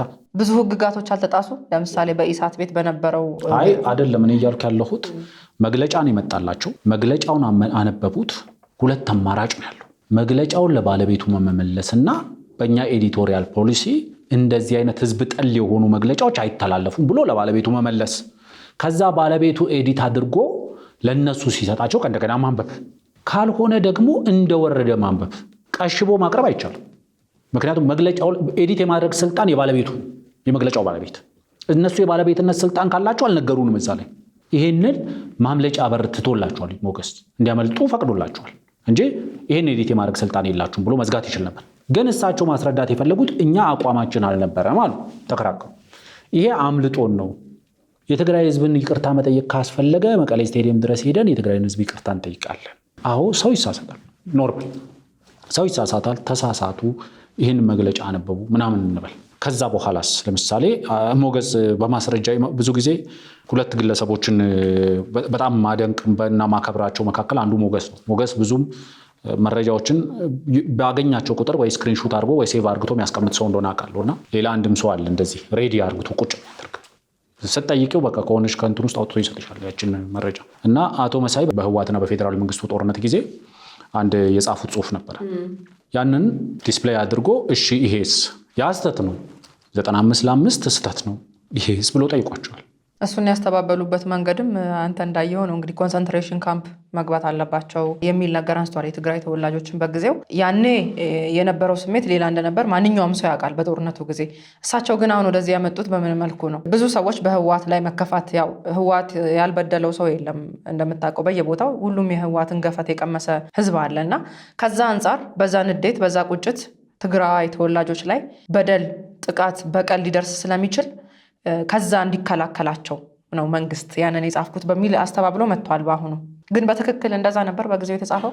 የተሻለ መከራከሪያ ይሆን የነበረው ጽሁፉን እዚህ ዲስፕሌይ ማድረግ ስለምንችል አቶ ሞገስ ዲስፕሌይ አድርጎ ስለነበረ እኛም እዚህ ላይ ዲስፕሌይ ማድረግ እንችላለን ከሀሳብ ገበታ ላይ የነበረውን ጽሁፍ። እኔ ለምሳሌ በአቶ መሳይ ቦታ ብሆን ኖሮ እኔ ኮንሰንትሬሽን ካምፕ አላልኩም ማለት ይችላሉ። እንዴት የተጻፈ ሊክድ ይችላል? አይልማ፣ ኮንሰንትሬሽን ካምፕ አይልም ጽሁፍ። ጊዜያዊ የሆነ ማቆያ ውስጥ መቀመጥ አለባቸው ነው የሚለው። ለጊዜው ወይ የጥቃት ሰለባ እንዳይሆኑ ወይ የጥቃት ተሳታፊ እንዳይሆኑ ለመከልከል ጊዜያዊ ማቆያ ውስጥ ይቀመጡ ነው እንጂ አልኩት እኔ ኮንሰንትሬሽን ካምፕ ውስጥ ይቀመጡ አላልኩም ማለት ይችሉ ነበር። ግን እሳቸው መከራከር የፈለጉት አይ እኔ ኮንሰንትሬሽን ካምፕ ውስጥ ማለት በተወሰነ ደረጃ ዛሬ ላይ ይጸጽተኛል የተጠቀምኩበት ቃል ምናምን ብሎ ቃሉን እኮ ዳይሬክትሊ አልተጠቀሙበትም ጽሁፉ ላይ እዛ ላይ ባነበብኩት ልክ ማለት ነው። ከተሳሳትኩ እታረማለሁ በእርግጠኝነት። ከተሳሳትኩ እሳቸው ኮንሲደር ያድርጉ ከክፋት አሳቤ ሳይሆን ኦልሬዲ ሚስ አንደርስታንድ አድርጌ ቃሉ ነው በስተቀር። ግን ኮንሰንትሬሽን ካምፕ ውስጥ ይግቡ ማለታቸውን ከተቀበሉ በወቅቱ እንደዛ ብዬ ነበረ ብለው ካሰቡ ግን ኮንሰንትሬሽን ካምፕ ምንድን ነው የሚለውን መረዳት ይፈልጋል። ኮንሰንትሬሽን ካምፕ በዓለማችን ላይ ሜይ ቢ ካልተሳሳትኩ ኦልሞስት ወደ 4 አካባቢ ላይ ተፈጽሞ ያውቃል። የኮንሰንትሬሽን ካምፕ አይዲዮሎጂ መሬት ላይ ወረደባቸው ማለት ነው። ለምሳሌ በጀርመን በናዚ ጊዜ አይሁዶች ላይ ኮንሰንትሬሽን ካምፕ ውስጥ የማስገባት፣ በሁለተኛው ዓለም ጦርነት ጃፓናዊ አሜሪካውያንን የአሜሪካ መንግስት ኮንሰንትሬሽን ካምፕ ውስጥ አስገብቶ ነበረ። ምክንያቱም የፐርል ሃርበር ጥቃትን ተከትሎ አሜሪካ ወደ ጦርነቱ ስትገባ አሜሪካ ውስጥ የሚኖሩ ጃፓናውያን በአሜሪካ ውስጥ ጥቃት ሊሰነዝሩ ይችላል በሚል ኮንሰንትሬሽን ካምፕ ውስጥ እንዲገቡ ተደርገው ነበር። ሌላኛው ደግሞ ይመስለኛል በስታሊን ጊዜ ይመስለኛል ሶቪየት ዩኒየን ውስጥ እንደ ሌበር ካምፕ ተዘጋጅቶ ዜጎች ለግዳጅ ስራ ጭምር እንደዚህ አይነት ሌበር ካምፖች ተዘጋጅተው ኮንሰንትሬሽን ካምፕ ተዘጋጅተው ነበር ያኔ ዩኤስኤስአር በነበረችበት ጊዜ። ሌላኛው ካልተሳሳትኩ እንግዲህ እንግሊዞች በተለይ ከሰከንድ ቦርስ ዋር የሚባል አለ። ቦርስ ዋር ማለት አይ ቲንክ በደችኛ የገበሬዎች ጦርነት እንደማለት ነው። እንግዲህ ደቡብ አፍሪካ ውስጥ እንግሊዞች ቀኝ ገዢ ነበሩ እና የእንግሊዝ ኢምፓየር ከሁለት የሪፐብሊኩ አባላት ጋር ጦርነት ውስጥ ገብታ ነበር። አንደኛው ከሳውዝ አፍሪካን ሪፐብሊክ እና ከኦሬንጅ ፍሪ ስቴት ጋር ግጭት ውስጥ ገብቶ ስለነበር የእንግሊዝ ኢምፓየር ያኔም የኮንሰንትሬሽን ካምፕን አይዲዮሎጂ ተግባራዊ ተደርጓል። እነዚህ ኮንሰንትሬሽን ካምፖች ለምን አገልግሎት ነበር የሚውሉት ነው ሌላው የሚታየው። እንግዲህ በዓለማችን እነዚህ 4 ቦታዎች ላይ እንግሊዞች ተጠቅመውበታል፣ አሜሪካኖች ተጠቅመውበታል፣ ጀርመኖች ተጠቅመውበታል፣ ደግሞ ራሻዎች አሴ ሌበር ካምፕ ተጠቅመውበታል። ዓላማቸው ምን ነበር ከተባለ አንደኛው ኤክስፕሎይቴሽን ነው፣ ኤክስፕሎይት ማድረግ። ሁለተኛው ፓኒሽመንት ነው። ሶስተኛው ደግሞ ኤክስተርሚኔት ማድረግ ነው። ኤክስተርሚኔሽን ማለት የናዚያውን ለምሳሌ ኮንሰንትሬሽን ካምፕ ያስገባቸውን አይሁዳውያን ኤክስተርሚኔት ነው ያደረገው፣ ጨርሷቸዋል። በተለያየ መንገድ ተጠቅሞ እንዲጠፉ ነው ያደረገው። ሌሎቹም በኤክስፕሎይቴሽን መልክ ተጠቅመውበታል ኮንሰንትሬሽን ካምፑን። ስለዚህ ከትግራይ ክልል የመጡ ሰዎች ወደ ኮንሰንትሬሽን ካምፕ ይግቡ ብለሃል ከተባለ 95 ያልኩትም ስህተት ነው። የትግራይን ጉዳይ በተመለከተ ኮንሰንትሬሽን ካምፕም ያልኩት ስህተት ነው ካሉ አቶ መሳይ አቶ ሞገስ ጋር ቀርቦ ያሉትም ነገ ስህተት ነው ላለማለታቸው ምን መተማመኛ አለ? ወይ ደግሞ ሚስ አንደርስቱድ ተደርጊያለሁ ላለማለታቸው ምን መተማመኛ የለንም። ስለዚህ እኔ እስከሚገባኝ ድረስ አቋማቸው ነው። አቋማቸው የሚቀያየረው እንደ ፖለቲካ ፍላጎቶቻቸው መሰረት አድርጎ ነው። ስለዚህ ዋናው መሰረታዊ ነገር አዎ 95 ብለዋል። 95 ማለት ስህተት ነው፣ የተሳሳት ነው ደግሞ ኤዲት ስናደርገው ነው መግለጫውን ለሚለው ምላሽ መግለጫ ኤዲት የማድረግ ምንም አይነት ስልጣን የላቸው። የተላከላቸው መግለጫ የማቅረብና ያለማቅረብ መብት ነው ያላቸው። አናቀርብም ብለው ምክንያታቸውን ጠቅሶ ለባለቤቱ ቢመልሱ ባለቤቱ ኤዲት አድርጎ ሊልክላቸው ይችላል። ካልወንደ ደግሞ ሊተው ይችል ነበር። እነሱ ግን በወቅቱ የራሳቸውን ኤዲቲንግ አድርገው ሰውየው ያላለውን ነገር በመግለጫ መልክ ለቀው እንደዚህ አይነት ዳሜጅ አስከትለዋል። ስለዚህ ያ መግለጫ የእነሱ ያሉት በህቡ ተደራጀ የሚሉት ሰው ሳይሆን ኤዲት ካደረጉት መግለጫው የነሱ ነበር ማለት ነው። አንድ እሱ ነው። ሁለት ደግሞ ያ ስተት ከነበረ ኮንሰንትሬሽን ካምፕ ውስጥ መግባት አለባቸው የሚያልኩት ደግሞ ሌላ ስተት ነው ይላሉ። ይህንን ደግሞ እንድል ያደረገኝ ይሉና ይጠቅሳሉ። ለምሳሌ ያኔ አንድ የቴሌግራም ወር የዋትስአፕ ግሩፕ ነበረ ዲያቆን ዳንኤል ክብረት ይመራው የነበረ። ስለዚህ በዛ ውስጥ እንደዚህ አይነት መልእክት እንድናስተላልፍ አቅጣጫ ይሰጣል ነበር ይላሉ። እሳቸው ያንን ጽሁፍ የጻፉት ምን ብለው ነው የጻፉት? ምክር እየሰጡ ያሉት እሳቸው አይደሉም እንዴ ለመንግስት? ጽሁፉ እኮ የሚለው እኮ መንግስትን ይሄን እርምጃ ውሰድ፣ እነዚህን ሰዎች ወደዚህ ካምፕ ውስጥ አስገባቸው፣ ይሄንን ደግሞ ኤግዛምፕል አለክ፣ አሜሪካኖች ጃፓኖችን እንደዚህ አድርገዋል ብለው መንግስትን ነው አድቫይዝ እያደረጉ ያሉት። መንግስት አድቫይስ እንዲያደርጓቸው ነው አቅጣጫ የሰጣቸው። ስለዚህ ይሄም ለኔ ደካማ መከራከሪያ ነው። ስለዚህ አቋማቸው ነው። ለምን በወቅቱ እንደዚህ አይነት ትግራይ ጠል የሆነ አቋም እንደያዙ አላቅም። እውነቱን ለመናገር ለምን ከዛ በኋላም እንደዚህ አይነት አቋም እንደያዙ በቂ ምክንያት አላቸው ብዬ አላምንም። ግን እንደዚህ አይነት አቋም በወቅቱ ስለያዝኩኝ ይቅርታ ብሎ ማለፍ ይቻል ነበር አስፈላጊ ከሆነ። ከወቅታዊው የፋኖ ትግል ጋር ተያይዞ የተነሳላቸውን ጥያቄ አስመልክቶ ወደ ሰጡት ሀሳብ እንሂድ። የፋኖ ደጋፊ ወይስ አጋፋሪ በሚል አስፈቅዷቸው ነው እንግዲህ አጋፋሪ ባትለኝ ደስ ይለኛል የሚል ነገር አንስተው የሰነዘሩት ሀሳብ አለ። የፋኖ ትግል ይላሉ ከሌላው ይለያል፣ ደጋፊም ነኝ፣ ከዛም ባለፈ የሚደረግ ነገር ካለ ወስነን የገባንበት ስለሆነ ምንም ነገር እናደርጋለን። አማራ ክልል የተጀመረው ጦርነት ትግራይ ክልል ከነበረው ጦርነት ይለያል። ያ ማለት በእብሪት የተከፈተ ነው። አማራ ክልል የተደረገው ጦርነት ቀበቶ አስፈታለሁ ብሎ ነው የገባው ነው የሚሉት። እንግዲህ የፌዴራል መንግስቱ ነው ሁሌም ተጠያቂ የሚያደርጉት እሳቸው ብቻ ሳይሆኑ ሌሎች የእሳቸውን ትግል የሚደግፉም ሰዎች። ሌላኛው ይሄን ትግል መደገፍ ኢትዮጵያን ማዳን ነው የሚልም ነገር ያነሳሉ አቶ መሳይ። እንግዲህ የትኛውም ጽንፈኝነት ጤናማ አይደለም፣ የፋኖ ብሔርተኝነት ግን ጤናማ ነው የሚል ነገር ያነሳሉ። እንግዲህ ከዚህ ቀደም አቶ አንዳርጋቸው ጽጌ የአማራ ብሔርተኝነት ጤናማ ነው፣ ቅዱስ ነው ሲሉን ነበረ። አቶ መሳይም ይሄንኑ ነው የሚደግመው።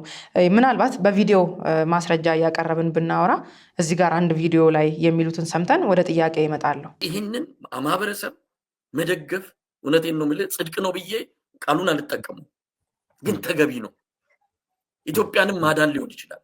አሁን አንዳንድ ብሔርተኞች ቅድም ያልካቸው ጽንፈኞች እውነቴን ነው የምልህ የአማራ ጽንፈኛ፣ የኦሮሞ ጽንፈኛ፣ የየትኛውም ጽንፈኛ ጤናማ አይደለም። ጽንፈኝነትን በልኩ እንግለጸው። ሁሉም ብሔር የራሱን ብሔር ቅዱስ ማድረግ እኛ ሀገር የተለመደ ነው። ለዛም ነው ባለጌዎቻችንም እየበረከቱ የመጡት። የኔም ባለጌ አትንካብኝ፣ አንተም ባለጌ ደግሞ ስነካ አንተም የኔም ባለጌ አትንኪ ማለት በህዝባችን ውስጥም መሬት ወርዶ ያለ ነገር ነው እና ሁሉም የራሱን ጽንፈኛና ብሔርተኛ ቅዱስ እያደረገ ነው። መሳይም ይሄንን ነው የነገረን። እንግዲህ በብሔር ተደራጅቶ እየተዋጋ ያለን ስብስብ ጽንፈኝነቱ ጤናማ ነው ማለት በራሱ ይቻላል ወይ? እንደውም አቶ መሳይ አንድ ደጋግሞ የሚያነሱት ነገር ነበር። ብሔርተኝነት ሲጎለብት ኢትዮጵያዊነት ይጎለብታል ይላሉ። ብሔርተኝነት ሲጎለብት ኢትዮጵያዊነት ይሆናል። ያ ብሔርተኝነት ደግሞ የአማራ ብሔርተኝነት ነው። ያው ሌላውም መጥፎ ነው ማለት አይደለም የሚል ነገር ላለመወቀስ ነካክቶ ያለፉት ነገር አለ። እንደው እሳቸው ራሳቸውን በሐዋሳነት የሐዋሳ ልጅ የደቡብ ልጅ ብለው ያነሳሉ። ከዛ ግን ብሔርተኝነቱ የሚቀነቀነው ደግሞ በአማራ ብሔርተኝነት ሽፋን ነው እና የብሔርተኛና የጽንፈኛ ጤናማ አለ ብለህ ታስባለህ?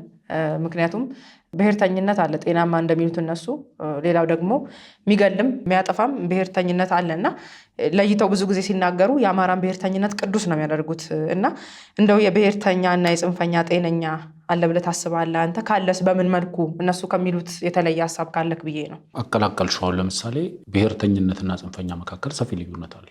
ምክንያቱም በፋኖ ነው እሳቸው አሁን ጽንፈኛ ብሎ ነው የሚጠሩን፣ በዛ ነው የቀጠሉት። ጽንፈኛው ኃይል ተብሎ ነው የሚጠራው። ማለት ብሔርተኝነት ጽንፍ ሲይዝ ዘረኝነት ነው የሚሆነው። ስለዚህ ለእኔ የብሔርተኛ ጤነኛ አለው ለሚለው አዎ አለ። ምክንያቱም ብሔርተኝነት ለምሳሌ የኦሮሞ ብሔርተኝነት አለ፣ እንደ ሰው ይለያያል። ለምሳሌ ባህሌ ይደግልኝ ማለት፣ ቋንቋዬ ይደግልኝ ማለት፣ በሀገረ መንግስት ውስጥ በበቂ ሁኔታ ልወከል ማለት፣ ተገቢው ድርሻ ይሰጠኝ ማለት፣ ተገቢ ተደማጭነት ይሰጠኝ ማለት ጽንፈኝነት አይደለም። ፍትሃዊ ጥያቄ ነው። ፍትሃዊ የሆነ ነገር ፍትህን ነው የምጠይቀው። አሁን ትልቁ ችግር የሆነው አንዳንድ ቦታ ላይ በብሔርተኝነት ስም የተደራጀ ዘረኝነት አለ። እኔ አሁን ለምሳሌ የኦሮሞ ብሔርተኝነት በምንም አይነት መስፈርት ለኢትዮጵያዊ ዜግነት አደጋ ነው ብዬ አላምንም። ትልቁ ችግር ምንድን ነው? ለምሳሌ ማለት የተሳሳትኩ አይመስለኝም። አቶ ሞገስ አሁን እውነቱን ለመናገር ኢትዮጵያዊ ብሔርተኝነት አለ ብሎ ያምናሉ። አቶ መሳይ መኮንንም ይህንንም ብዙ የሚክዱ አይመስለኝም። ኢትዮጵያዊ የሚባል ብሔርተኝነት አለ ብሎ ሊያምኑ ይችላሉ። እኔ ኢትዮጵያዊ የሚባል ዜግነት አለ ብዬ ነው። ኢትዮጵያዊ ዜግነት ውስጥ ደግሞ ያሉ ማንነትን መሰረት ያደረጉ ብሔርተኝነት አስተሳሰቦች አሉ። ለምሳሌ የኦሮሞ ብሔርተኝነት አለ። የኦሮሞ ብሔርተኝነት ፍላጎቶች አንዳንዴ ተለጥጠው ወደ ዘረኝነት ካምፕ ውስጥ የሚገቡ እንዳሉት ሁሉ ቤዚክ የሆነ የኦሮሞን ሕዝብ ጥያቄ ለእኔ የኦሮሞ ብሔርተኝነት ለኢትዮጵያዊ ዜግነት አደጋ ነው ብዬ አላምንም። ለእኔ የአማራ ብሔርተኝነት ለኢትዮጵያዊ ዜግነት አደጋ ነው ብዬ አላምንም። ሀገራችን ላይ ያለው ብሔርተኝነት ግን አፈወርቅ በጥላቻ ላይ የተመሰረተ አይመስልም። ሽፋን ይሁን እንጂ አሁን አንተ መሬት ላይ ስላለው እውነት ነው የምታወራው። ነገር ግን አሁን ደግሞ ሀቁን ስናየው በትግልም ይሁን በየትኛውም የፖለቲካ ጠርዝ ላይ ያለው ብሔርተኝነት ጤናማ ነው? አንዱ አንዱን ለመጣል አንዱ አንዱን ለማንኳሰስ የሚሄድበትን ርቀት ስታየው ከኛ ሀገር ኮንቴክስት ብናየው ብዬ ነው። ለዛ ነው ኦልሬዲ እኔ እያልኩ ያለሁት ስለ ዘረኝነት ከሆነ ዘረኝነቱን ማንሳት ይችላሉ። እሱ ብሔርተኝነት አይደለም። ብሔርተኝነት ለምሳሌ እኔ በክልሌ ውስጥ ሌላ ሰው አሊ ማለት ዘረኝነቱ ብሔርተኝነት አይደለም። እኔ በክልሌ ከኔ ባህል ውጭ፣ ከኔ ቋንቋ ውጭ፣ ከኔ ፍላጎት ውጭ አይኑር ማለትም ዘረኝነት እንጂ ብሔርተኝነት አይደለም። ብሔርተኝነት ማለት የሚገባኝን ባህሌ በሚገባው ልክ ይደግ፣ ቋንቋዬ በሚገባው ልክ ይከበር፣ ሀገረ መንግስት ውስጥ በበቂ ደረጃ ውክልና ይኑረኝ፣ ክልሌን በራሴ ላስተዳድር፣ በራሴ እድል ልወስን ማለት ብሔርተኝነት ነው። ይሄ ብሔርተኝነት በምንም መንገድ ብትለጥጩ ለኢትዮጵያዊ ዜግነት አደጋ አይሆንም። ትልቁ ችግር ምንድነው? ከኔ ውጪ አልይ የሚሉ ብሔርተኝነት መሰል ዘረኝነቶች ግን አሉ። ለምሳሌ እዚህ ጋር ከአንተ ንግግር ጋር እያስደገፍ ነው እንሂድ። አንድ ቪዲዮ አለ፣ መጥፎ ብሔርተኝነት አለ፣ ጥሩም ብሔርተኝነት አለ ይላል ራሱ መሳይ። የፋኖ ብሔርተኝነት ግን ሀገር የማዳን ብሔርተኝነት ነው ይላል። ይሄን ቪዲዮ አይተን እንመለስና ሀሳብን ትቀጥላለህ። እያያያዝ ነው እንሂድ፣ ወደኋላ እንዳልመልስ ብዬ ነው። ብሔርተኝነት እኮ መጥፎ ነው ማለት አይደለም። መጥፎ ብሔርተኝነት አለ፣ ጤናማ ብሔርተኝነት አለ። ያ ብሔርተኝነት ወደ ሌላ ነገር ሲለወጥ ደግሞ ጽንፈኛ ይሆንና ለራሱም ለብሔረሰቡም አይጠቅም፣ ለሀገርም አይጠቅም። ምን ላይ ነው ያለው ፋኖ? አሁን ላይ ያሁኑ የፋኖ ምን ላይ ነው ያለው? ባንተ መበዘኛ ባንተ አሁን ለዚህ ነው አያው ጠቅለል አድርገህ ፋኖ ብለህ በአንድ ቅርጫት ውስጥ የምታስቀምጠው የፋኖ መዋቅር የለም። አሁን ለምሳሌ ኦላንድ ትገልጸው ትችላለህ። የኦሮሞ ኦዙም ብቻ እንትኑን ተው፣ ሙቭመንቱን እንውሰድ። ሙቭመንት ጠቅለል ያለ ነው። ይሄ ስትራክቸሩን እንተውና ወደ ስትራክቸሩ እንመጣለን፣ ወደ መዋቅሩ። ሙቭመንት ግን አለ፣ ፋኖ ሙቭመንት የሚባል ንቅናቄው በምን ነው የሚገለጸው? ዛሬ ያለበት ሁኔታ ላይ በምን ነው የሚገለጸው? አንተ ቅድም ያልከው ላይ አልደረሰም። ይሄ ከብሔርተኝነት አልፎ ከብሔርተኛም ጤናማ ብሔርተኝነት ወይም ደግሞ መጥፎ ብሔርተኝነት፣ ጽንፈኝነት ከዚህ አንጻር ስታየው ፋኖ የቱ ጋር ነው የሚገኘው? ሙቭመንት የፋኖ ምንም ወደ ግራም ወደ ቀኝም ምንም የምታደርገው አይደለም። የፋኖ ትልቁ መገለጫው ሀገር ማዳን ነው። እኔ የምረዳውም እንዲሆንም የምፈልገውም እየሆነም ያለው ዋናው መሰረታዊው ነገር እኔ እስከሚገባኝ ድረስ ብሔርተኝነት በብዙ ዓለም ላይ አለ። ብሔርተኝነት ራሱን ይቻላል ይመስለኛል። እንግዲህ አቶ መሳይ መኮንን የደቡብ ልጅ ነኝ ይበሉ እንጂ በአቶ አንዳርጋቸው ጽጌ ክርስትና አባትነት አማራነትን ተቀብሏል።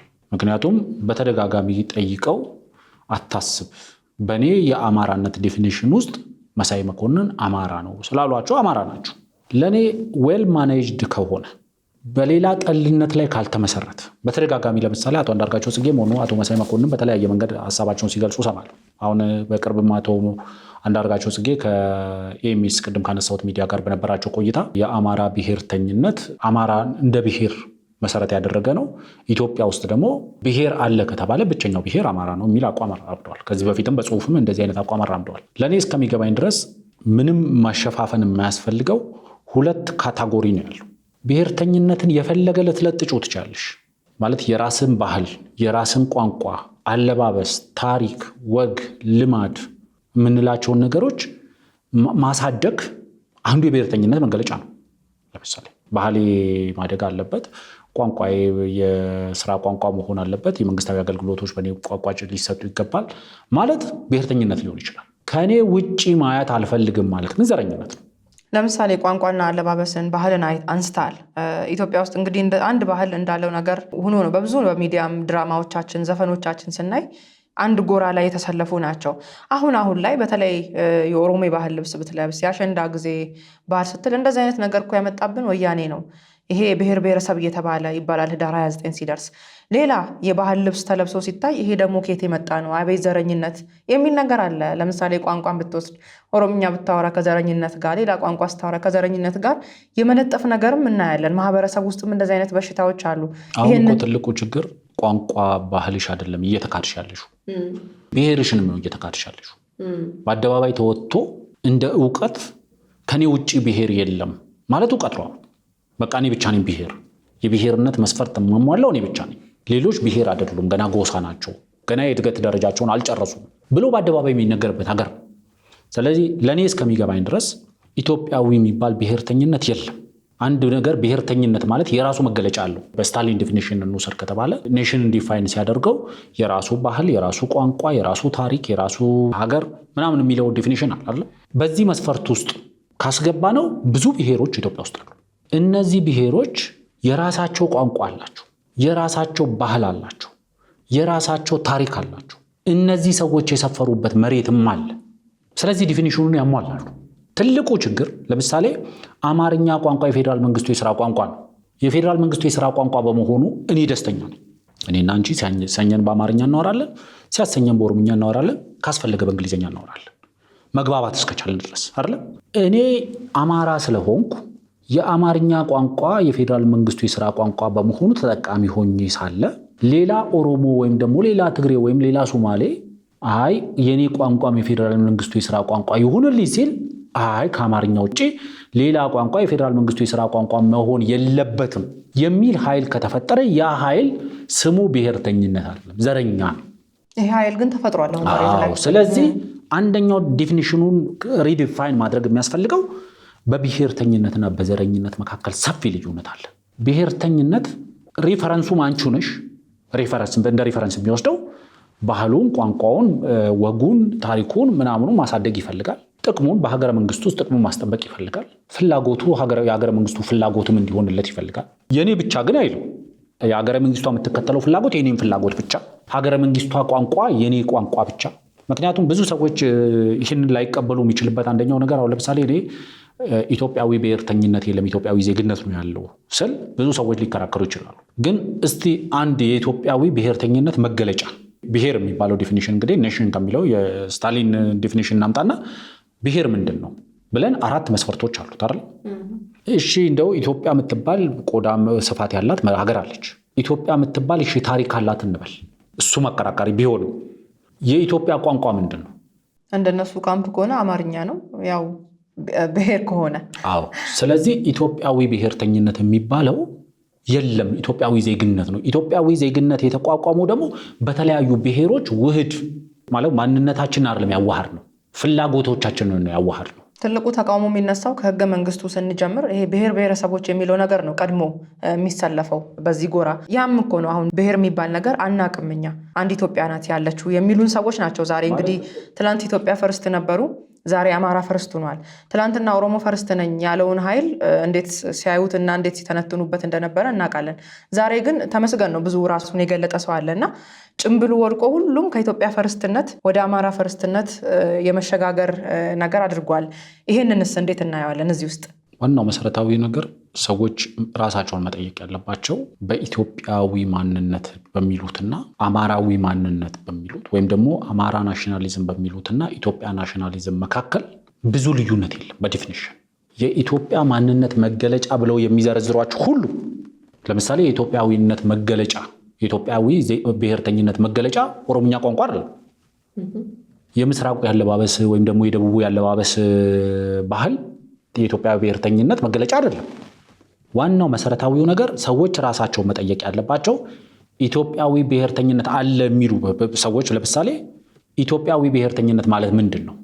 መገለጫውስ ምንድን ነው ብለው ከጠየቁ አይ ቲንክ አብን የተመሰረተ ጊዜ አካባቢ ይመስለኛል ሀሳብ አጋርቼ ነበር አብን ውስጥ ላሉ ወዳጆቼና የአማራ ብሔርተኝነት እንግዲህ በብሔርተኝነት ደረጃ ከረጅም ጊዜ በኋላ በተለይ ከፕሮፌሰር አስራት ወልደየስ ካቋቋሙት ማዕድ በኋላ በብሔርተኝነት አማራ ራሱን አደራጅቶ እንቅስቃሴ ያደረገው በአብን ጊዜ እና የአማራ ብሔርተኝነትና በኢትዮጵያዊ ብሔርተኝነት መካከል ያለውን ሁኔታ ስገልጽ ያልኳቸው ለነዛ ሰዎች ምንድነው ተጣብቀው ኦርጋን ሼር እንደሚያደርጉ አይደንቲካል ትዊንስ ናቸው። ተጣብቀው እንደተወለዱ ኦርጋን ሼር እንደሚያደርጉ ቤዚክ ይሄ ያው ለምሳሌ ልብ ተጋርተው ወይም አእምሮ ተጋርተው ወይም ደግሞ ሳምባቸው ተጋርተው የተወለዱ ተጣብቀው የተወለዱ ህጻናቶችን ነው እንደ ምሳሌ የተጠቀምኩት። አንዱን ለማኖር ሲባል ሰርጀሪ የሚሰራ ከሆነ የግድ አንዱ መግደል ይኖርብሻል።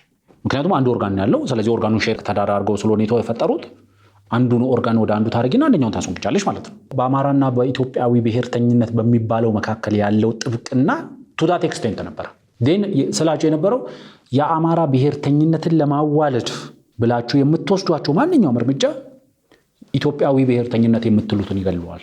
ኢትዮጵያዊ ብሔርተኝነትን ለማዋለድ የሚፈጠረው ማንኛውም ሙከራ አማራ ብሔርተኝነት የምትሉትን ይገለዋል። ምክንያቱም ለረጅም ዘመናት የኢትዮጵያዊ ብሔርተኝነት አንደር ኮቴሽን የሚቀመጥ አማራ ብሔርተኝነት ነው ወይም ተብሎ የሚቀመጥ አማራ ናሽናሊዝም ነው ወይም ደግሞ አማራ ናሽናሊዝም ወይም ኢትዮጵያዊ ብሔርተኝነት ተብሎ ነው የሚቀመጥ መገለጫዎቹን ስለምንዘረዝር ማለት ነው። ስለዚህ ኢትዮጵያዊ ዜግነት ነው ያለው። የኢትዮጵያዊ ዜግነት ደግሞ መገለጫው ደግሞ ሀገረ መንግስቱን የፈጠሩ ብሔሮች ባህል፣ ወግ፣ ታሪክ የኢትዮጵያ ዜግነት መገለጫ ናቸው። ግን ዋናው ትልቁ ችግር ምንድነው? በኦሮሞ ቤትም ያለ በአማራ ቤትም ያለ በብሔርተኝነት ስም የተያዘ የዘረኝነት አቋም አለ። የኔ ባህል ብቻ፣ የኔ ቋንቋ ብቻ፣ የኔ ታሪክ ብቻ የሚባሉ ነገሮች ይጨመርባቸዋል። እኔ የኦሮሞ ህዝብ የፌደራል መንግስቱ ኦሮምኛ ቋንቋ የፌደራል መንግስቱ የሥራ ቋንቋ ይሁንልኝ ሲል ኢትስ አ ፌር ኩዌስችን። ይሄንን ፌር የሆነ ጥያቄ ስታነሺ ምክንያት አለሽ። ከሀገሪቷ ህዝብ ውስጥ ሲግኒፊካንት የሆነ አማውንት ያለው ህዝብ ከዚህ ብሔር የወጣ ነው። ከሀገሪቷ የቆዳ ስፋት ውስጥ ከፍተኛ ድርሻ ያለኝ ነኝ። ኢኮኖሚክ ኮንትሪቢዩሽንም ትልቅ ነው። ስለዚህ የፌደራል መንግስቱ የሥራ ቋንቋ ቢደረግልኝ ተገቢም ነው። የተገቢነት ጥያቄ ካለ ተገቢ ነው። የሞራል ጥያቄ ካለ ሞራላዊ ነው። ከታሪክም ከማንነትም ጋር ከተያዘ ትክክል ነው ብሎ ማቅረብ ብሔርተኝነት ነው። ይሄንን ተቀብሎ ማስተናገድ የኢትዮጵያዊ ዜግነት ግዴታ ነው። ምክንያቱም ኦሮሞ ኢትዮጵያዊ ዜግነት እንዲኖረው ከተፈለገ ኢትዮጵያዊ ዜግነት ኖሮት እንዲቀጥል ከተፈለገ አንደኛው መገለጫው ኦሮሞ ኢትዮጵያዊ ውስጥ ሪፕሬዘንት መደረግ አለበት። በኢትዮጵያዊ ዜግነት መገለጫ ውስጥ ምንድነው? አሁን ለምሳሌ በኢትዮጵያዊ ዜግነት በኢትዮጵያዊ ሀገረ መንግስት ውስጥ የኦሮሞ መገለጫ ምንድነው? የኢትዮጵያዊ ሀገረ መንግስት ውስጥ ኦሮሞ ለኢትዮጵያዊ ዜግነት ያዋጣው ምን አለ? ኢትዮጵያ የምትባለው ሀገር የኦሮምኛ ቋንቋን ትናገራለች። ባህሏ ነው። በአደባባይ ተወጥቶ አይ እናንተ ገና የጎሳ ሌቭል ላይ ናችሁ፣ ማህበረሰባዊ የእድገት ደረጃችሁን አልጨረሳችሁም፣ አሁን በብሔር ደረጃ ላይ የሚገኘው አማራ ብቻ ነው በሚባልበት ሀገር ላይ ይህንን የማያነውሩ ጋዜጠኞች፣ ይህንን የማያነውሩ ፖለቲከኞች ባሉበት ሁኔታ ለኔ አንደኛው በግልጽ መነገር ያለበት በብሔርተኝነትና በዘረኝነት መካከል ሰፊ ልዩነት አለ። ብሔርተኝነት ፍላጎቶችሽን፣ መሻቶችሽን ልታቀርቢ ትችላለሽ፣ ግን የኔ ብቻ አትይም። ለምሳሌ ኦሮምኛ የፌደራል መንግስቱ የሥራ ቋንቋ ይሁን ሲባል ሶማሌውም የሶማሊኛ ቋንቋ የሥራ ቋንቋ መደረግ አለበት።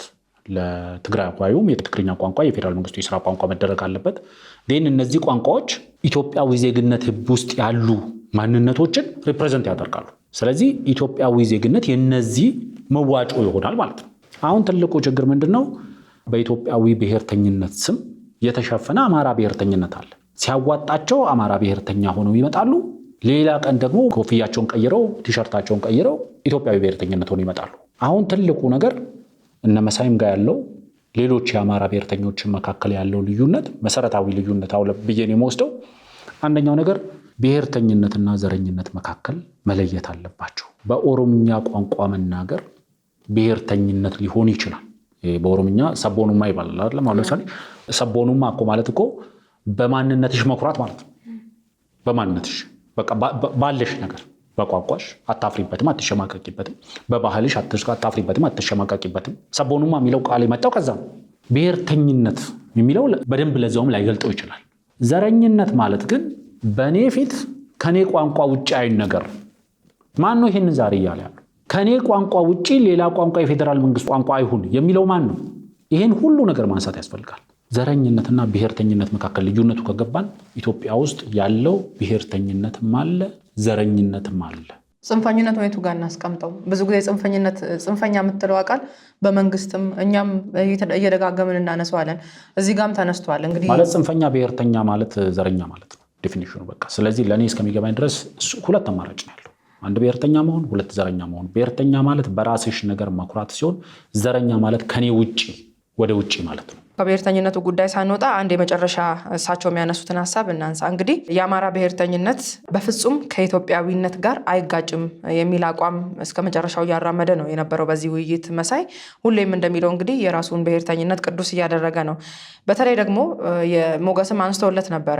የአማራ ብሔርተኝነት በጎጃሙ ፋኖ አካባቢ የሚቀነቀነው መነሻችን አማራ መዳረሻችን ኢትዮጵያ የሚል ነገር አለና እሱንም ምናልባት በራሱ በጎጃም ፋኖ ይያዝ የሁሉም ፋኖ አቋም አይደለም የሚል ነገርም ጠቅሷል። መሳይ አሁን ካነሳ ነው አንጻር ስናይ ስለ ቋንቋ፣ ስለ ማንነት፣ ስለ ባህል ሲነሳ እኔ ሊጨፈልቀኝ ነው፣ እኔ አስተምሬው፣ እኔ እንደዚህ አድርጌው በራሱ ቋንቋ ከተናገረ ዘረኝነት ነው የሚል ኃይል ተፈጥሯል። ምታየው ነው ከኢሌቱ ጀምሮ እስከ ፖለቲከኛው እስከ አክቲቪስቱ ድረስ እንደዚህ አይነት ነገር እናያለን። በተለይ ደግሞ መነሻ አማራ ሆኖ መዳረሻ እንዴት ኢትዮጵያ ሊሆን ይችላል? ምክንያቱም ኢትዮጵያ የ83 ብሔር ብሔረሰቦች ሀገር ነች ነው የምንለው። ከዛም በላይ ሊሆን ይችላል። ከብሔር ብሔረሰቦች ጋር ያለ ጥል አለ። በአንድ በኩል ብሔር ብሔረሰቦች የሚባለው ነገር ነው አደጋ ውስጥ የከተተን የሚል ሀሳብ ታራምዳለ። እንደገና ደግሞ መጣ መነሻ አማራ ሆኖ መዳረሻዬ ግን ኢትዮጵያ ነው፣ ኢትዮጵያን የማዳን ስራ ነው ፋኖ የሚሰራው የሚል በብዙዎቹ ዘንድ ሲቀነቀን እንሰማለን። እስቲ አንድ ቪዲዮ በዚህ ዙሪያ መሳይ የሰጠው ሀሳብ አለ። እሱን አይተን ወደ ጥያቄ እሄዳለሁ። የአማራ ብሔርተኝነት በነገራችን ላይ ከሌላው ይለያል አይለይም የሚል ድምዳሜ ሰጥቼ አይደለም። የአማራ ብሔርተኝነት በፍጹም ከኢትዮጵያዊነቱ ጋር የሚጋጭ አይደለም። በየትኛውም ብትለጥጠው በቁመቱም ምንድነው በስፋቱም ብታየው ብትለጥጠው የትኛውም ደረጃ ብታደርሰው ከኢትዮጵያዊነት ጋር አይጋጭም። የሌላው የሚጋጫል ማለት አይደለም። እንደየብያኔያቸውና እንደመዳረሻቸው ግን ከኢትዮጵያዊነት ጋር እየተላተመባቸው ተቸግረዋል። ያንን በግሌ አልፈቅድም፣ ያንን በግሌም አልደግፍም። ያንን ለማለት እንጂ እኔ የአማራ ብሔርተኝነት የተለየ ቅዱስ ነው ከሌላው ብሔርተኝነት የበለጠ እንደግፈው የሚል ድምዳሜ አይደለም። የሌላውን ብሔርተኝነትንም ኢትዮጵያዊነትን እስካልነካ ድረስ፣ ኢትዮጵያዊነትን እስካላጠፋ ድረስ፣ ኢትዮጵያዊነትን እስካሳደገ እስካጠናከረ ድረስ እንደግፈዋለን። ሌላው ለሌላው ስጋትና ለሌላው ጠንቅ ሲሆን ግን የዛን ጊዜ አሁን የአማራ ብሔርተኝነት ለትግራይ ስጋት ከሆነ፣ የአማራ ብሔርተኝነት ለኦሮሞ ስጋት ከሆነ አንድም ቀን እኔን እዛ አካባቢ አታገኝም። ግን አይደለም የበለጠ እየደገፈው የበለጠ እየተሳሰረ አንድ እየሆነ እየመጣ የተለየ ኢትዮጵያዊነትን ልንፈጥርሉ እንችላለን እና ከዛ አንጻር ብናየው የሚል ነው። መነሻው አማራ የሆነ ሰው መዳረሻው እንዴት ኢትዮጵያ ሆኖ ኢትዮጵያ ሊታደግ ይችላል? በራሱ ባህል በራሱ ቋንቋ ጨፍልቆ ነው ወይስ የኔን ማንነትና ባህል አክብሮ ነው ሊያስተዳድር የሚችለው? በተለይ ከፋኖ ወቅታዊ አቋም አንጻርና ከአክቲቪስቶቻቸውም ከኤሌቶቻቸውም ከሚያንጸባርቁት ሀሳብ ተነስተን ይህንን እንዴት ትቃኘዋለህ? አይ ቲንክ ሁለት ነገሮች የተቀላቀሉ ይመስለኛል። ወይ የነሱ አቀላቅለውታል ወይ አንቺ ደግሞ አቀላቅለሽዋል ብዬ ልውሰድና እንትን ላድርግ። ለምሳሌ የኢትዮጵያና የአማራ ብሔርተኝነት አይጋጭም የሚል ነገር ካነሱ አንደኛው ነገር ለምሳሌ ይሄ ብርጭቆ አላለም። ይሄ ብርጭቆ ከዚህ ብርጭቆ ጋር እንዴት ይጋጫል? ማለት ይሄ ብርጭቆ ከዚህ ብርጭቆ ጋር ሊጋጭ አይችልም። ምክንያቱም ይሄው ብርጭቆ ሌላ ብርጭቆ መጥቶ ካልገጨው በስተቀር እንዴት ከራሱ ጋር ሊጋጭ የማይችልበት ሁኔታ አለ አይደል? በአማራ ብሔርተኝነትና አሁን አለ በሚባለው ኢትዮጵያዊ ብሔርተኝነት መካከል ያለው ግንኙነት የዚህ ብርጭቆ ግንኙነት ነው። መሳይ ግን በፍጹም አይጋጭም ነው የሚለው። በንግግር ውስጥም ስላለ የማይጋጭበት ምክንያት ነው እየነገርኩሽ ያለሁት። የማይጋጨው አንድ ነገር ስለሆነ ነው።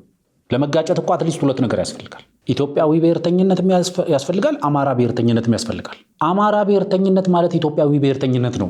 ኢትዮጵያዊ ብሔርተኝነት ማለት አማራ ብሔርተኝነት ነው።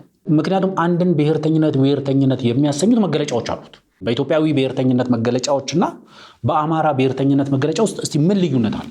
እንግዲህ ምናልባት እሱን እነ መሳይ ቢመልሱት ይሻላል። ማለት ምንም ልዩነት የለም። ምንም እኛው መመለስ የምንችለው ነገር ስለሆነ፣ ምክንያቱም እነሱ የኢትዮጵያዊ ብሔርተኝነት አለ የሚሉት ምንውን ነው? ኢትዮጵያዊ ብሔርተኝነት ምንድን ነው? ለምሳሌ በኢትዮጵያዊ ብሔርተኝነት የአማራ ብሔርተኝነት መገለጫዎች ናቸው። ስለዚህ የማይጋጩት አንድ ነገር ስለሆኑ ነው። ለመጋጨት ሁለት ነገር ያስፈልጋል። ይሄ ብርጭቆ ከዚሁ ከራሱ ብርጭቆ ጋር ሊጋጭ አይችልም። የግድ ብርጭቆዎች እንዲጋጩ ከተፈለገ ሁለት ብርጭቆና ከዛ በላይ መኖር አለበት። ለምሳሌ ኢትዮጵያዊ የሚባል ብሔርተኝነት አለ ከተባለና ሌብል ከተደረገ መገለጫዎቹ ምንድን ናቸው የሚለው ነው የሚመጣው። ቀጥሎ መገለጫዎቹ ምንድን ናቸው? ኦሮምኛ ቋንቋ የኢትዮጵያዊ ብሔርተኝነትን ይገልጸዋል። ሶማሊኛ ቋንቋ ኢትዮጵያዊ ብሔርተኝነትን ይገልጸዋል? አፋርኛ ቋንቋ ኢትዮጵያዊ ብሔርተኝነትን ይገልጸዋል? ወይስ አማርኛ ቋንቋ ብቻ ነው ኢትዮጵያዊ ብሔርተኝነትን የሚገልጸው? በታሪክ ውስጥ እንዴት ነው የምንዘግባቸው? ከሰሜን እኮ ተነስተው እኮ ወደ ደቡብ የሚደረጉ ጦርነቶች እኮ ግዛት የማስገበር ሀገር የማቅናት ቅዱስ ጦርነት እየተባሉ ነው የሚተረኩት። ከምስራቅ የተነሱ ጦርነቶች ደግሞ ወረራ ተብሎ እኮ ነው የሚቀርቡት። ለምሳሌ 16ኛው ክፍለ ዘመን የኦሮሞ እንቅስቃሴ የኦሮሞ ሙቭመንት የሚባለውን መስፋፋት ወረራ እየተባለ ነው የሚቀርቡ። የአህመድ ግራኝን ከምስራቅ ተነስቶ ወደ ሰሜኑ ያቀናበትን እንቅስቃሴ የግራኝ አህመድ ወረራ ነው የሚባለው። የትኛው ታሪክ ነው የኢትዮጵያ ታሪክ? የትኛው የታሪክ ነው የኢትዮጵያ ብሔርተኝነት መገለጫ ብሎ ራስን መጠየቅ ያስፈልጋል። ስለዚህ የማይጋጩት አንድ ነገር ስለሆኑ ነው። በአማራ ብሔርተኝነትና በኢትዮጵያ ብሔርተኝነት መካከል ቀጭንም ቢሆን መስመር የለም፣ የልዩነት መስመር የለም፣ አጥር የለም በመካከላቸው። ለምሳሌ ከታሪክ ጋር ካነሳ ካይቀር ታሪክንም ቤተክርስቲያንንም በአማራ ፖለቲካ ውስጥ አጣብቆ የማንሳት ነገር አለ። ከዚህ በፊትም አንስተነዋል። ታሪክ ያቆየው የአማራ ሕዝብ ነው። ቤተክርስቲያንም በዚህ ውስጥ የራሷ ሚና አላት ይባላል። ክርስትናን በራሱ ከዚህ ማንነት ጋር የማጣበቁ ነገር አለና ምናልባት መስመር በመስመር ብናያቸው። ብዙ ጊዜ ያው ስለተጻፈ ስለተባለ ሪፈር እናደርጋለን እንጂ ስላመንበት አይደለም። ዋናው መሰረታዊ ነገር በዚሁ አንደርላይን አድርጌ ልለፍ። ከትላንት ወዲያም ባቀረብነው ፕሮግራም ላይ አንድ ለምሳሌ ሎሬት ጸጋዬ ገብረመድህንን አንስቻለሁ። ሎሬት ጸጋዬ ገብረመድህን ጎበናን ያነሱና ጎበና ኦሮሞ አይደለም ይላሉ። ለምንድን ያለው ነው ሲባሉ ኦሮሞ የራሱ የሆነ እምነት አለው። ለምሳሌ ዋቄፈና እምነት ነው። ኦሮሞ የዋቄፈና እምነት ተከታይ ነው ይላሉ። ስላመንኩበት አይደለም፣ ቅድም አስብሬ ተናገረ። የዋቄፈና እምነት የኦሮሞ እምነት ነው። የገዳ ስርዓት የኦሮሞ ስርዓት ነው። አንድ ሰው ከገዳ ስርዓቱ አፈንግጦ ኦሮማዊ መገለጫ ናቸው ከሚባሉት የሃይማኖትም ሆነ የስርዓት ካፈነገጠ በኋላ ሃይማኖተ አበው ይላሉ ሎሬት ጸጋዬ ገብረመድህን። ሃይማኖተ አበውን ተቀብሎ ሃይማኖተ አበውን ለተቀበለ ስርዓት አድሮ ለዛ ስርዓት ከገደለ ከአማራ በላይ አማራ እንጂ ኦሮሞ አይደለም። ስለዚህ ራስ ጎበና ዳጬ ከኦሮሞ ማህበረሰብ ቢወለዱ የኦሮሞ ገዳ ስርዓትን ስለተው የኦሮሞ እምነትን ስለተው ከኦሮሞ እምነትና ከኦሮሞ ገዳ ስርዓት ያፈነገጡ ሰው ስለሆኑ ከማፈንገጥም አልፈው ደግሞ ሃይማኖተ አበውን ተቀብለው ሃይማኖተ አበውን ለተቀበለ ስርዓት አድረው ለዛ ስርዓት ስለገደሉ አማራ እንጂ ኦሮሞ አይደሉም ይላል። ስለዚህ ዋናው መሰረታዊ ነገር እዚህ ውስጥ ማንሳት የሚቻለው የአማራ ብሔርተኝነት አለ። ከተወሰነ ጊዜ ወደ ኋላ ብንሄድ ዛሬ የአማራ ብሔርተኛ ነን ብለው ያዙ ይልቀቁኝ የሚሉት ሰዎች አማራ የሚባል ማህበረሰብ የለም ብለው ነበር የሚናገሩት። ዛሬ የአማራ ብሔርተኝነትም አለ የሚለውን ተቀብለዋል። ለዛውም ብቸኛው ብሔር አማራ ነው ማለትም ጀምረዋል። እሱ ጥሩ ነገር። በአንድ መድረክ ላይ አንድ የኦሮሞ ፖለቲከኛ የኦሮሞ ብሔርተኝነት ትልቁ አቺቭመንት የአማራ ብሔርተኝነትን ማዋለዱ ነው፣ ጭምብሉን መግፈፉ ነው የሚባል ንግግር ተናግሯል። እና ዋናው መሰረታዊ ነገር አንደኛው የአማራ ብሔርተኝነት እና በኢትዮጵያዊ ብሔርተኝነት መካከል ግጭት ያልተፈጠረው አንድ ስለሆኑ ተመሳሳይ ስለሆኑ ነው። በኢትዮጵያ ታሪክ ውስጥ ሃይማኖትንና ማንነትን አስተሳስሮ ለፖለቲካ ፍጆታ መጠቀም የተለመደ ባህል ነው። የአንድ ብሔርተኝነትን መገለጫ እየሆነ መጥቷል። ሁለተኛው መነሻና መዳረሻ የሚባለው ነገር ነው። ለምሳሌ እንደ ትልቅ ነገር ሲያከራክር ያያል። ለምሳሌ መነሻችን አማራ፣ መዳረሻችን ኢትዮጵያ፣ መነሻችን አማራ፣ መዳረሻችን አማራ የሚባሉ ነገሮች አሉ። አሁን ትልቁ ችግር መዳረሻችን አማራ ነው ወይስ መዳረሻችን ኢትዮጵያ የሚለው መከራከሪያ ሳይሆን አቶ መሳይ መኮንን ባለፈው ዊኬንድ አካባቢ ላይ ከዶክተር ዮናስ ብሩ ጋር ቆይታ አድርጎ መዳረሻችን 4 ኪሎ አላልንም የሚል ነገር መከራከሪያ አንስቷል። አይደለም መዳረሻችን አማራ አይደለም መዳረሻችን ኢትዮጵያ የሚለው አተካሮ መዳረሻችን 4 ኪሎ አላልንም። በ24 ሰዓት ምናምን የሚባለውን በ2 ሳምንት የሚለው ነገር አላልንም። 6 ዓመትም 6 ወርም ሊፈጅ ይችላል፣ ግን ያው እንታገላለን የሚል ነገር አንስቷል። ዋናው መሰረታዊ ነገር ከብሔርተኝነት አንጻር ከሆነ ለምሳሌ የአማራ ህዝብ መዳረሻው ኢትዮጵያ ሊሆን ይችላል። የኦሮሞ ህዝብም ግን መዳረሻው ኢትዮጵያ ሊሆን ይችላል። ኢንታየር ኢትዮጵያን በአማራ ብሔርተኝነት ተነሳስቼ በአማራ ብሔርተኝነት ተንቀሳቅሼ ከዛ ደግሞ በአማራ ብሔርተኝነት ስም ተደራጅቼ ስልጣን ይዤ ኦል ኦቨር ኢትዮጵያን በአማራ ብሔርተኝነት መንፈስ አስተዳድራለሁ ማለት ግን አይቻልም። አሁን እየሆነ ያለው ግን እንደዛ ነው የምንረዳው ነገር ከሚሆነው ነገር ተነስተን አሁን እኮ እሱን እኮ እንደማይሆን ስለገባቸው ነው። አሁን የተለያየ በየቦታው ላይ የምታያቸው መሽኮርመሞች በኦሮሞነት ስም ብቻ ተደራጅተሽ ኢትዮጵያ የምትባለውን ሀገረ መንግስት በኦሮሞ ብሔርተኝነት መንፈስ ልታስተዳድሪ አትችይም። ስለዚህ ግድ ሌሎቹንም ማካተት አለብሽ። በአማራ ብሔርተኝነት ስም ብቻ ተደራጅተሽ በአማራ ብሔርተኝነት መንፈስ የተቀረውን ኢትዮጵያ ልታስተዳድሪ አትችይም። ሊሆን አይችልም። ቲፒኤልኤፍም እኮ አላደረገም። የግድ እኮ አጫፋሪዎች አጨብጫቢዎች እኮ ያስፈልጉት ነበር። እንደ ኦፒዲዮ አይነት፣ እንደ ብአዴን አይነት፣ እንደ ደህዴን አይነት ከዛ እንደ ሌሎቹ አጫፋሪዎችና አጨብጫቢዎች አይነት እኮ ዙሪያዎቹን አስከብቦ እኮ የግድ ማስመሰል ነበረበት። ስለዚህ ዋናው መሰረታዊው ነገር መነሻሽ አማራ መዳረሻሽ አማራ ከሆነ መነሳትም አይጠበቅብሽም። ምክንያቱም የተነሳሽበት ቦታ ደርሰሻል። ኦልሬዲ መዳረሻሽም መነሻሽም እኩል ተመሳሳይ ቦታ ስለሚሆን ማለት ነው። ለምሳሌ ከዚህ ስቱዲዮ መነሻዬም ከዚህ ስቱዲዮ ከሆነ መዳረሻዬም ስቱዲዮ ከሆነ ብቸኛው ማደርገው ነገር አለመሄድ ነው። መነሻዬም መዳረሻዬም ተመሳሳይ ነው ካልሽ እዛው ወቅበጥ ባለሽበት። መነሻዬም አማራ ብሔርተኝነትን እንደመነሻ አድርገሽ መዳረሻዬ ኢትዮጵያዊ ብሔርተኝነትም ነው ካልሽ ዩ ኢንድ አፕ አት ዘ ሴም ፖይንት አለመሄድ ማለት ነው እሱ። ምክንያቱም በሁለቱ መካከል ልዩነት ስለሌለ መነሻዬ በአማራ ህዝብ ላይ የሚደርሱ በደሎችን ታግዬ በዛው በታገልኩበት የአማራነት ስነ ልቦና በዛው በታገልኩበት የአማራ ብሔርተኝነት ስነ ልቦና መዳረሻዬን 4 ኪሎ አድርጌ በኢንታየር ኢትዮጵያን በዛ መንፈስ በዛ ብሔርተኝነት ማስተዳደር ይችላል ማለት እብደት ነው የሚሆነው። ስለዚህ ከጊዜ ወደ ጊዜ ክላውድድ የነበረው ጀጅመንታቸው አይ ቲንክ እየጠራላቸው እየበራላቸው ይሄ ነገር ለብቻችን ማድረግ የምንችለው አይመስለንም። ሌሎችን መተባበር መጠየቅ አለብን፣ ትብብር ማግኘት አለብን። ለዚህ ትብብራችን ደግሞ ግሪን ላይት ማሳየት አለብን። ትላንትና ይጨፈጭፋል ኦሮሚያ ክልል ውስጥ አማራን በማንነቱ ይጨፈጭፋል የምትይውን የተለያየ ፕሮፓጋንዳ ስትነዥበት የነበረውን የኦሮሞ ነጻነት ሰራዊትን ዛሬ ኖር ብለሽ አንቱ ብለሽ ማናገር መሞከር መቻል አለብሽ። አማራን እንደ አማራ በጠላትነት ፈርጇል የተባለውን ቲፒኤልኤፍን ኖር ብለሽ አንቱ ብለሽ ማናገር አለብሽ። ሌሎች የሚንቀሳቀሱ ማንኛውም ብሔርተኝነቶችን የግድ አክብረሽ መቀበል አለብሽ። እሱ እንቅስቃሴ አሁን ላይ ተጀመረ ይመስላል። ይሄ የተጀመረበት ምክንያት ለዛ ነው። መነሻዬ አማራ ብለሽ ከጀመርሽ መዳረሻዬ ኢትዮጵያ ማለት አትችይም። ምክንያቱም ማትችይበት ምክንያት ምንድነው? ብቻሽን ማድረግ ስለማትችይ ነው። ሌሎችን መተባበር አለብሽ። መዳረሻ ኢትዮጵያ ለመምጣት የሌሎችን ግዛት መረገጥ ይኖርብሻል። የሌሎችን ወሰን መርገጥ ይኖርብሻል። ስለዚህ ከዚህ አንግል መታየት ይኖርበታል ብዬ አስባለሁ። የድርድሩን ጉዳይ እንመልከት። በድርድር ዙሪያ እንግዲህ መሳይም ከታጠቁ ሰዎች የተለየ ሀሳብ የለውም። ድርድር በፋኖ ቤት ነውር ከሆነ ሰነባብተዋል። ስለ ድርድር ከምታነሳ በለው ፍለጠው ብትለው የሚቀለው ነው እና ድርድር ሲባል ከማን ጋር ነው የምንደራደረው? ልክ ህወሓት ሲያደርግ የነበረውን አይነት የምንደራደረው ኃይል የለም፣ አብቅቷል፣ የቀረው እጁን ይስጥ ይሉ ነበር እነ ደብረጽዮን አንድ ሰሞን። እዚህ ፋኖ ቤትም እንግዲህ ስለ ድርድር ሲነሳ በተለያየ ፕሮግራማችን አንስተናል። ድርድር ነውር ተደርጎ ነው እየተወሰደ ያለው። እንግዲህ መሳይ በድርድሩ ላይ ያለውን አቋም ሞገስ ጠይቆት ነበረ። አሁን ባለው ቁመና ድርድር ጠቃሚ ነው ብዬ አላምንም ይላል። እንደው እስቲ አንድ ቪዲዮ አይተን እንመለስና ከዛ በኋላ ሀሳቦችን እናነሳለን። ከአብይ አህመድ መንግስት ባህሪ ጋር በመነሳት እኔ ድርድር ለአማራ ህዝብ በተለይ አሁን ባለው ቁመና ድርድር ጠቃሚ ነው ብዬ አላምንም። ድርድር ጠቃሚ የሚሆነው እኩል አቅም ፈጥረ ተገዳዳሪ ኃይል ሆነ እጅ ጠምዛዥ ሆነ የምትፈልገውን የፖለቲካ ዓላማ ጠረጴዛ ላይ አስቀምጠ መነጋገር የምትችልበት ቁመና ስትፈጥር ነው። አሁን ፋኖ ራሱን የማደራጀት ቤቱን የማስተካከል የተሸነቆሩን የመድፈን መስኮቱን የመዝጋት በሩን እንደዚህ አይነት የቤት ስራውን የሚጨርስበት ምንድነው ፌዝ ላይ ነው ያለው። በዛ ፌዝ ላይ መደራደር የበለጠ ፋኖን ሊያጠፋ ሁሉ ይችላል። ስለዚህ እኔ አሁን ተረጋግተው መጀመሪያ የቤታቸውን ጣጣ ይጨርሱ፣ አንድ ይሁኑ።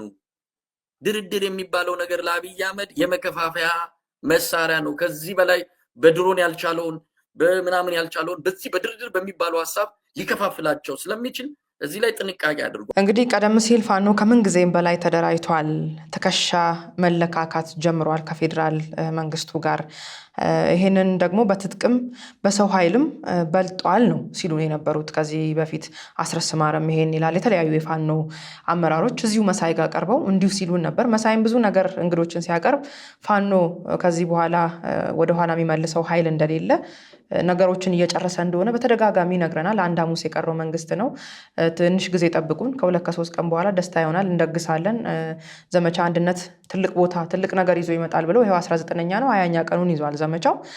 ይሄ ባለበት ሁኔታ እንግዲህ መሳይ በቪዲዮም እንዳየ ነው አሁን ባለው ሁኔታ ፋኖ ያን ማድረግ እንደማይችል በቪዲዮም ገልጿል። በኋላ ላይ ደግሞ መንሸራተቱንም እንመጣበታለን።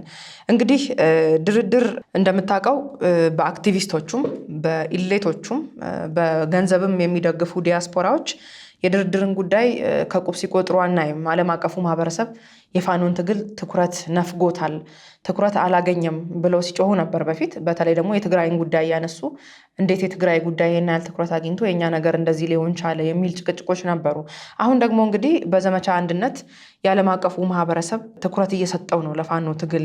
ይሄ መንግስትን ጠምዝዞ የመያዝ ነገር ያመጣል የሚል እምነት አላቸው ሲያወሩ እንደምንሰማው። ነገር ግን አሁን ላይ የድርድርን ጉዳይ እንደዚህ አልሆነም፣ ፋኖ በአንድ ቅርጫት ውስጥ አልመጣም፣ አንድነቱ አልጠነከረም፣ አሁን ባለበት አደረጃጀት ይህን ማድረግ አይችልም እያልክ ከቀጠልክ የአማራን ህዝብ ስቃይ ከማራዘም መከራውን ከማራዘም የዘለለ ምን ለውጥ ታመጣለ? ወይስ እንዲሁ እየተፎከረ 90% ይዘናል፣ ክልሉን ተቆጣጥረናል፣ መንግስት የትም ቦታ አይንቀሳቀስም እያልክ መቀጠሉ ነው የሚያዋጣው? ለምንድን ነው ድርድር እንደዚህ ነውር የሆነው በፋኖ ቤቶችና በደጋፊዎቻቸው በአክቲቪስቶቻቸው በታጣቂዎችም ዘንድ ድርድር የሚባል ነገር በፍጹም ስሙ እንዲነሳ አይፈለግም? ይሄ መጨረሻው ምን ሊሆን ይችላል የሚለውንም እንግዲህ የትኛውም ጦርነት በድርድር እንደሚያልቅ የትግራይ ጦርነት ማሳያ ነው። የዓለምን እንተውና እዚሁ ሀገራችን ውስጥ የሚሆነውን የቅርብ ጊዜ ክስተት ብናይ ወዴት ነው የሚያመራው ድርድር እንደዚህ እየተሸሸ? ለእኔ አማራ ክልል ውስጥ እየተፈጠረ ያለው ኃይል ሁሉ ድሉ የሆነ ኃይል ሆኗል። ሁሉ ነገር ያገኘው ነገር ሁሉ ድሉ የሆነ ኃይል ሆኗል አማራ ክልል ውስጥ የተፈጠረው ነገር። ለዚህም ደግሞ አስቻይ ሁኔታ የፈጠረላቸው የተጻፈ ሪኳየርመንት አለመኖሩ ነው።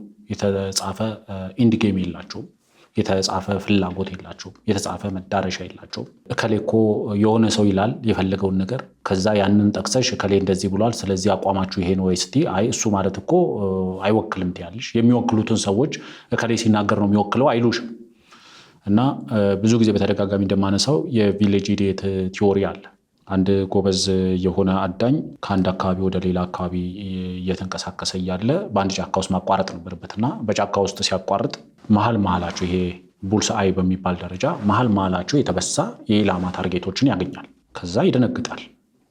እንደዚህ አይነት አላሚ እኔ አላሚ ነኝ እላለሁ፣ እኔ ጎበዝ ነኝ ጀግና ነኝ እላለሁ፣ እኔ አልሞ ተኳሽ ነኝ እላለሁ፣ እንደዚህ አይነት አልሞ ተኳሽም አለ እንዴ ብሎ ይደናገጥና ከጫካው ከወጣ በኋላ ወደ አካባቢ ወዳለች መንደር ጎራ ይልና እዚህ ቦታ ውስጥ እኮ እንደዚህ አይነት ነገር አየሁ፣ ምንድን ነው ምን አይነት ሰዎች ናቸው እንደዚህ አይነት አላሚዎች ይላል። ከዛ በኋላ የአካባቢው ሰዎች አይ ያኮ የመንደሩ ሞኝ እኮ ነው እንደዛ የሚያደርገው ይሉታል። ይሄ የመንደሩ ሞኝ እንደዚህ የሚተኩስ ከሆነ እንደዚህ ኢላማ የሚመታ ከሆነ የመንደሩ ብልጦች ታዲያ እንዴት ሊሆኑ ነው የሚል ጥያቄ ውስጡ ያጭርበታልና ይህን ጥያቄ ያቀረበላቸው የመንደሩ ሰዎች ምን ይሉታል? አንተ ያሰብከው አክቦ ኢላማውን የሚመታ መስሎክ ነው። ይሄ ሰው ኢላማውን የሚመታው አክቦ ሳይሆን ከመታ በኋላ ነው የሚያከበው አሉት ይባላል። ለዛ ነው የፋኖ ኃይል ሁሉ ድሉ የሆነ ኃይል ሆኗል የምለው። እያንዳንዱ ቦታ ላይ ድልድይም ሲፈርስ ድል ነው ብሎ ሄዶ ማክበብ፣ ትምህርት ቤት ሲወድም ድል ነው ብሎ ሄዶ ማክበብ፣ መሰረተ ልማት ሲስተጓጎል ወይም ደግሞ ፕሮጀክቶች ሲስተጓጎሉ ድል ነው ብሎ ማክበብ፣ ልጆች ትምህርት ቤት ሳይሄዱ ሲቀሩ ድል ነው ብሎ ማክበብ የተለመደ ባህል ሆኗል። ሲሞቱም ድል ነው ብሎ ያከባሉ። ስለዚህ ይሄ ሁሉ ድሉ የሆነ ኃይል የተጻፈ ምንም ነገር ስለሌለው ከመታ ከተኮሰ በኋላ ሄዶ የሚያከብ ኃይል ስለሆነ ከስህተት የጸዳ ነው። በአቶ መሳይ አይን የፋኖ ተጋድሎ ከስህተት የጸዳ ነው። የፋኖ ድርጊት ሁሉ ነገር ድል ነው። ሲሞትም ድል ነው፣ ሲገልም ድል ነው፣ መሰረተ ልማት ሲያፈርስም ድል ነው፣ መሰረተ ልማት የሆነ ነገር ሲያደርግም ድል ነው፣ አገልግሎት ሲያቋረጥም ድል ነው። ለእነዚህ ሰዎች አንደኛው መታወቅ ያለበት ይሄ ነው። ሁለት ድርድር በአንድ በኩል ቅድም እንዳልኩት ፍላጎት፣ አርቲኩሌትድ የሆነ ፍላጎት፣ የተጻፈ ፍላጎት፣ የተጻፈ መዳረሻ መሻት ያስፈልጋል። ምንድነው የሚፈልጉት ፋኖች? ለአማራ ህዝብ ምንድነው የሚፈልጉት? አረ እንደው ምንድነው የሚፈልጉት ይቅርና ምንድነው የሚመኙለት ብለሽ ብጠይቂያቸው አንድ ገጽ የተጻፈች ወረቀት አያመጡልሽ። ይሄ ነው በቃ ፍላጎታችን ይሄ ነው፣ አት ዘ ኤንድ ኦፍ ዘ ዴይ አቺቭ ማድረግ የምንፈልገው ይሄንን ነው፣ ኢንድ ጌማችን ይሄ ነው ብለው የሚያቀርቡት ጽሁፍ የለም። ምናልባት ከዚህ ቀደም አንድ ፍኖተ ካርታ ተብሎ በእነ እስክንድር ቡድን የወጣ ጽሁፍ ነበር፣ የተለያዩ ነጥቦች የተነሱበት። እሱን ተቃውሞ በቅርቡ አንድ የራሳቸውን ፍኖተ ካርታ እንደሚያመጡ ነግረውን ነበር፣ በተለይ በነዘመነ የሚመራው ፋኖ ነው። ነገር ግን እስካሁን ወራት ተቆጥረዋል።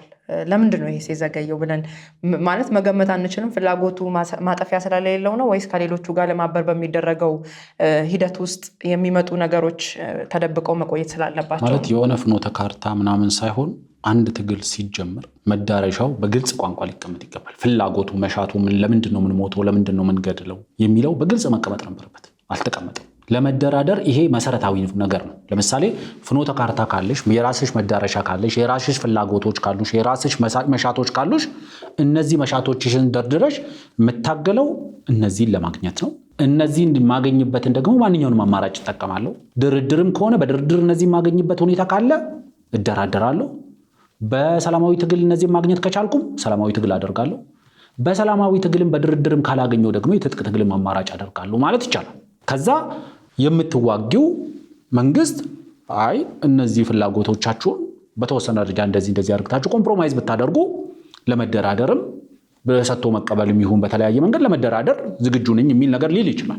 ስለዚህ ዋናው መሰረታዊ ነገር አንድ ኃይል ድርድርን እንደ አማራጭ አድርጎ ለመቀበል ሁለት ነገር ይፈልጋል። አንደኛው ፍላጎቱን በግልጽ ቋንቋ ፍሬም አድርጎ ማቅረብ አለበት። መዳረሻ የሚባለው ምን ፍለጋ እንደወጣ ጫካ እንደገባ፣ ምን ፍለጋ በረሃ እንደወረደ በግልጽ ቋንቋ ማስቀመጥ አለበት። እነዚህ ነገሮች ከተወገዱልኝ የምሞትበት፣ መሰረተ ልማት የሚወድምበት፣ ሀብት የሚወድምበት፣ ህይወት የሚቀጠፍበት ምክንያት የለም ብሎ አንድ በግልጽ እሱ ማስቀመጥ አለበት። ሁለተኛው ደግሞ አቅም ይፈልጋል። በገደምዳሜው ክልሉ ለኛ ይሰጠን የሚል ነገር ነበረ። ለመደራደር ከተፈለገ ክልሉ ለኛ ያስረክበን ብሎ ነበር ከዚህ በፊት አስረስ ማረ። አይሆንም እሱ ኦልሬዲ እንደማይሆን ያውቁታል። ማለት ጥቁር ወተት አምጡልኝ ብሎ የመጠየቅ ያህል እንደሆነ ያውቁታል። ዋናው መሰረታዊ ነገር ሊሆን የሚችሉ ነገሮችን አቅምሽን መሰረት አድርገሽ ማቅረብ ነው ተገቢው ነገር። ስለዚህ ዋናው ነገር ፍላጎቶችሽን ከዛ መሬት ላይ ያለው አቅምሽን ያገናዘበ ደግሞ መሆን አለበት። አሁን ለምሳሌ ማንም ሰው ዛሬ ተነስቶ ምንሽርና ጓንዴን እያወዛወዘ ወደ በረሃና ወደ ጫካ ስለገባ እደራደራለሁ ሊል አይችልም። ምክንያቱም የምትደራደሪው አንድ ፍላጎትሽን በግልጽ ቋንቋ ቁጭ ስታደርጊ፣ ሁለት ደግሞ እነዛ ፍላጎቶችሽን ጫና ፈጥረሽ ማድረግ የሚያስችል አቅም ስትፈጥሪ ነው። አሁን እነዚህ ሰዎች ሁለቱም የላቸው አቅም ግን እንደፈጠሩ ነው ሁሉ የሚነግሩን። እንግዲህ ከላይ መሳይ እንደዚህ አይነት አቅሞች የሉም ብሏል በቪዲዮ። በኋላ ላይ ወደ ፕሮግራሙ መጨረሻ አካባቢ መጥቶ ግን ፋኖ ከፌዴራል መንግስቱ ኃይል ወይም ከመከላከያው በበለጠ በትጥቅም በሰው ኃይልም በመቶ ሺዎች የሚቆጠሩ ቁጥር መጥራት እዚህ ጋር ተገቢ ባይሆንም ብሎ የተወሰኑ ነገሮችን አንስቶ ፈርጥሞ ነው ያለው ይለናል። ወደዚህ ደግሞ መጥቶ እኔ የራሴን አሰስመንት ስሰጥ ፋኖ የተጻፈ ዓላማ የለውም፣ የተጻፈ መዳረሻ የለውም፣ የተጻፈ ፍላጎት የለውም። የሆነ ሰው ሲናገር ሰምተሽ ፍላጎታችሁ ይሄ ነው ስትዩ አይ እሱ እኮ ፋኖ መቻለ ይሄንን ይልሻል፣ እኛ እኮ አላልንም ይልሻል። እሺ የሆነ ነገር ላይ ጻፉት የእናንተን የጋራ አቋም ስትያቸው አይጽፉትም። ስለዚህ የተጻፈም የላቸውም፣ ያንን የሚሉትንም በአፍ የሚሉትንም ነገር ለማስፈጸምም ደግሞ አቅም አልፈጠሩም። የትኛውም ኢንተርቪዎቻቸው ስሚ ከፍተኛ አቅም ፈጥረናል የሚሉባቸውን ኢንተርቪዎችንም ብትሰሚያቸው ትንሽ ወረድ ብለሽ ብትጠብቂያቸው እነዛ ሰዎች አሁንም ለመደራደር ከመንግስት ጋር ተገዳዳሪ የሆነ አቅም እንዳልፈጠሩ ይናገራሉ። አቶ መሳይም በዚህ ኢንተርቪዋቸው ላይ ያደረጉት ይሄንን ነው። ስለዚህ ዋናው ነገር የአማራ ክልል ውስጥ ያለው ጦርነት ሊቆም የሚችለው መቆም አለበት ብዬ ስለማምን ማለት ነው። ሊቆም የሚችለው በውይይትና በድርድር ነው ብቻ ነው ብዬ ነው ማምነው። እሳቸው ግን እዚሁ ላይ ለመደራደር የአቅሙ ስንነት እንዳለባቸው፣ የፋኖ አንድነት ችግርም እንዳለባቸው፣ የተጻፈ መሻትም ወይም ደግሞ ፍኖተ ካርታ የሚሉትንም ነገር ስለሌላቸው እነዚህ ሁሉ ተግዳሮቶች እንዳሉባቸው ይገልጹና መጨረሻ ላይ ድርድር አቅም ፈጥረን መንግስትን ማስገደድ በምንችልበት ሰዓት ላይ ነው መደራደር ያለብን ያሉት አቶ መሳይ ትንሽ ወረድ ይሉና ይህን ስርዓት በኃይልና በኃይል ብቻ ነው ማስወገድ የሚቻለው የሚል አቋም ሲያዘራምዱ ታያለሽ። ስለዚህ የሚዋጉት መንግስትን አስገድዶ በድርድር ውስጥ ፍላጎታቸውን ማስፈጸም ለመቻል ሳይሆን የሚዋጉት መንግስትን በጦር መሳሪያ አስገድደው ከስልጣን ለማባረር ነው የሚታገሉት። ይህን ማድረግ ይችላሉ ወይ ከተባለ የሚችሉ አይመስለኝም። ይህንን እኛ የምንለውን ከዛሬ ዓመት በኋላ ሊገባቸው ይችላል፣ ከዛሬ 10 ዓመትም በኋላ ሊገባቸው ይችላል። ግን አዳኝ ዶክተር እነዚህ ሰዎች አሁን ባላቸው አቅም ምክንያቱም የህወሓት ኃይሎች ያንን ሁሉ አቅም ፈጥረው የተወሰነ ወደ ወሎ ሲሻገሩ ከወሎ ተሻግረው ወደ ሸዋ ግዛት ሲመጡ እብሪታቸው እየጨመረ አይ ምንም ድርድር አያስፈልግም ያለ መሳሪያ እጅ ላይ ያለ መሳሪያውን እያስረከብክ ወደ የቤት ተመለስ የምታድነው ስርዓት የለም እያሉ ሲፎክሩ ነው የመጡት። አዳኝ ዶክተር አቶ መሳይ ራሷቸው እንደነገሩን መቀሌ አፋፍ ላይ ተሆኖ ኮምፕሊትሊ በጦርነት ሊያስወግዳቸው በሚችልበት ደረጃ ላይ ሆኖ ነው እንግዲህ የሚሉት ነው ፕሪቶሪያ የሄደው ነው የተባለው። ስለዚህ ያ እጣ ፈንታ እንዳይደርስባቸው እሱም ቅንጦት የሚሆንበት ቀን ይመጣል። ትላንት እንዳልነው በበረሃም በጫካ ውስጥ መረሳት ሊመጣ ይችላል። ስለዚህ ብቸኛው መፍትሄ ሊሆን የሚችለው እንደኔ መደራደር ነው። ለመደራደር ደግሞ አሁን ከበቂ በላይ ነገር አላችሁ። አሁን ከበቂ በላይ ከነገ የተሻለ አማራጭ አላችሁ አሁን ላይ።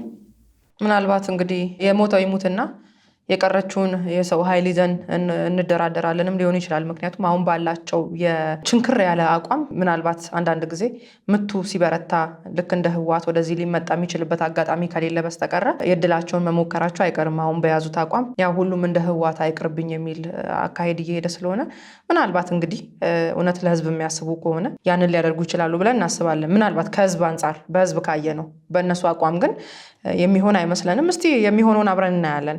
እንግዲህ ወደ ባህር በር ጉዳይ የምንሄደው አሁን በባህር በር ጉዳይ እንግዲህ የነ መሳይም አቋም የነ አንዳርጋቸውም የነ ኢንጂነር ይልቃል ጌትነትም አቋም ተመሳሳይ ሆኖ ነው ያገኘሁት በዚህ ውይይት።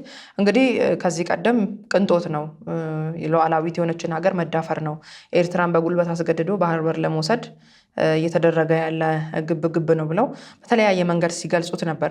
እንግዲህ መሳይ ዛሬም ምንድነው ከዚህ በፊት ቅንጦት ነው ሲለን ነበረ፣ ልክ እነሱ እንደሚሉት። አሁን ደግሞ ጊዜው አይደለም የሚል ነገር አንስቷል በዚህ ውይይት ላይ። እንደው በዚህ ጉዳይ ያነሳውን በቪዲዮ እናስገባና ወደ ጥያቄዎች ይመጣለሁ። ማንም ኢትዮጵያዊ በዚህ ላይ ጥርጣሬ የለውም። የባህር በር እንዲኖረን እንፈልጋለን፣ ያስፈልጋንም፣ ግዴታም ነው።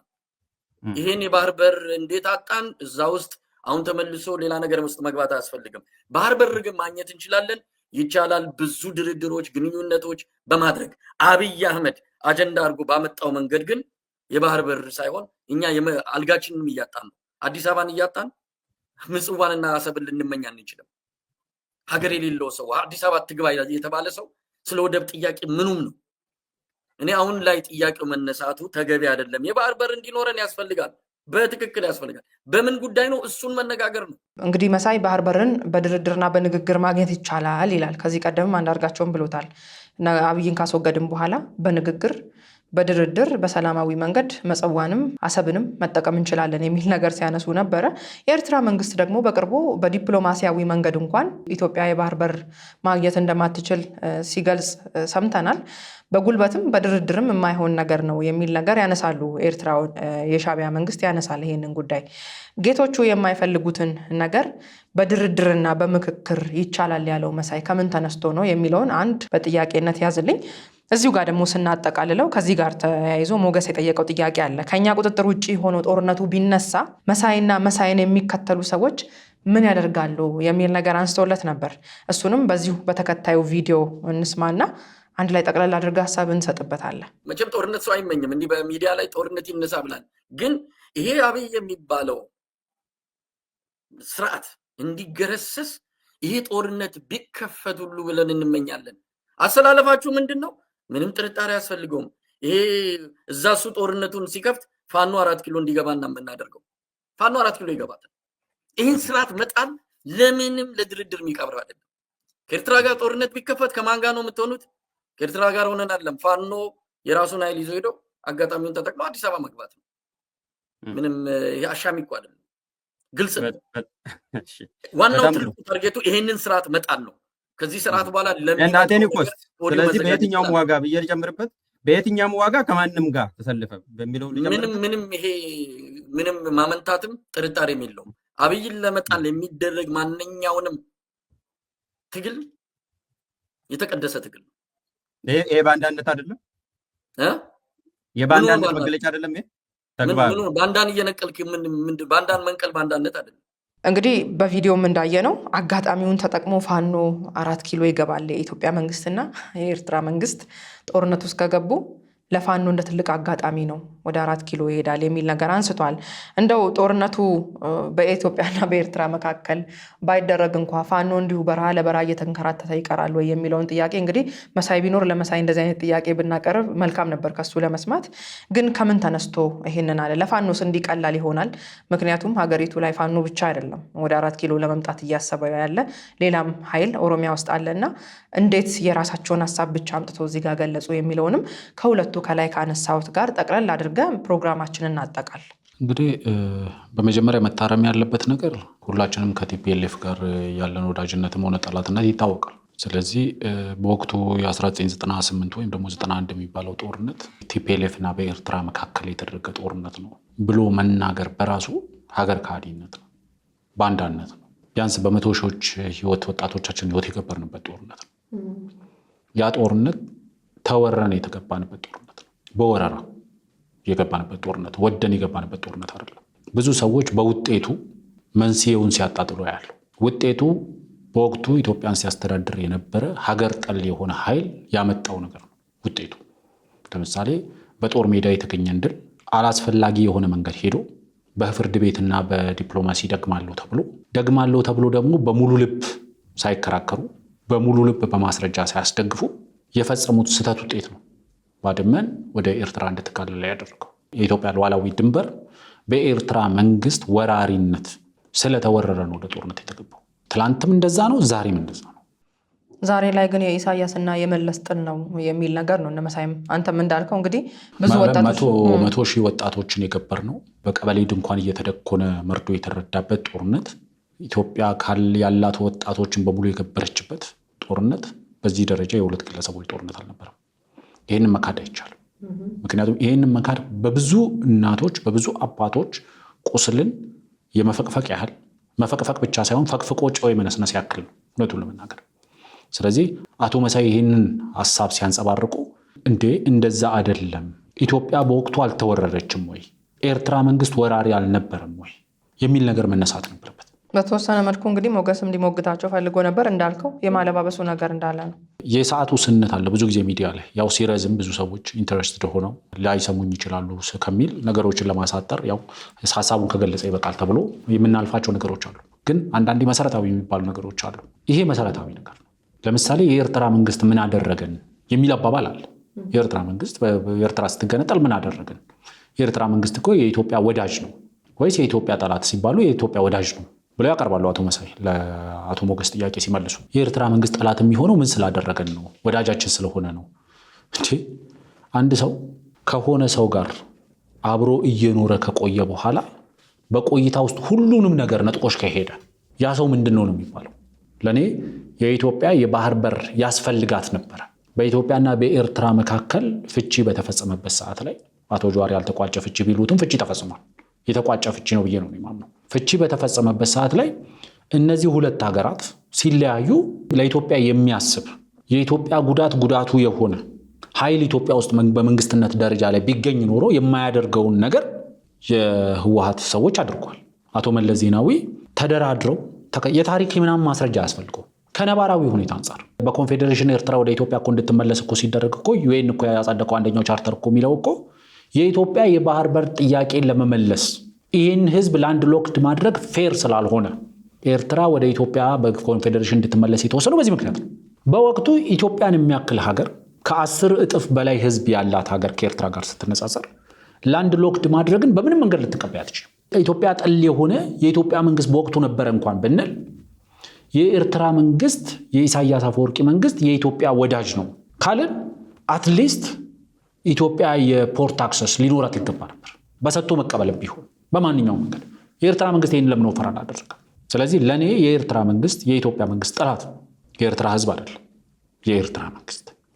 የኤርትራ መንግስት ጠላትነት ደረጃ በወቅቱ የቲፒኤልኤፍ ስልጣንን በኢትዮጵያ ውስጥ ስልጣንን የተቆጣጠረው የህወሓት መንግስት ህወሓት መራሹ ጠቅላይ ሚኒስትር መለስ ዜናዊ ይመሩት የነበረው በዛው ልክ ጠላት ነበር። የኢትዮጵያ ጠላት ነበር። የኢትዮጵያን ፍላጎት አላስከበረም። ስለዚህ ይሄ የኢትዮጵያ ውስጥ የነበረው መንግስት ደካማነት ነው ከተባለ የኢትዮጵያ ውስጥ የነበረው መንግስት ለኢትዮጵያ ሀገረ መንግስት የነበረው ጥላቻ ውጤት ነው ከተባለ ከዛ ጥላቻ በባሰ ወይም ደግሞ ባልተናነሰ ደረጃ የኢሳያስ አፈወርቂ መንግስት ጥላቻ ነበር። ይሄ መታወቅ አለበት። እሳቸው እንደውም ከዚህ ጋር እንደውም እያያያዝን እንሂድ። ከግብፅና ከኤርትራ ጋር የተነሳላቸው ነገር ነበረ። ግብፅ ጠላት ናት። ይህንን ከዚህ በፊትም ኢንጂነር ይልቃል ጌትነት ብሎታል። ግብፅ ጠላት ናት፣ ኤርትራ ግን አይደለችም የሚለውም ዛሬ መሳይ ደግሞታል። እንግዲህ የኤርትራ መንግስት የካይሮ ተላላኪ እንደሆነ የታወቀ ነው።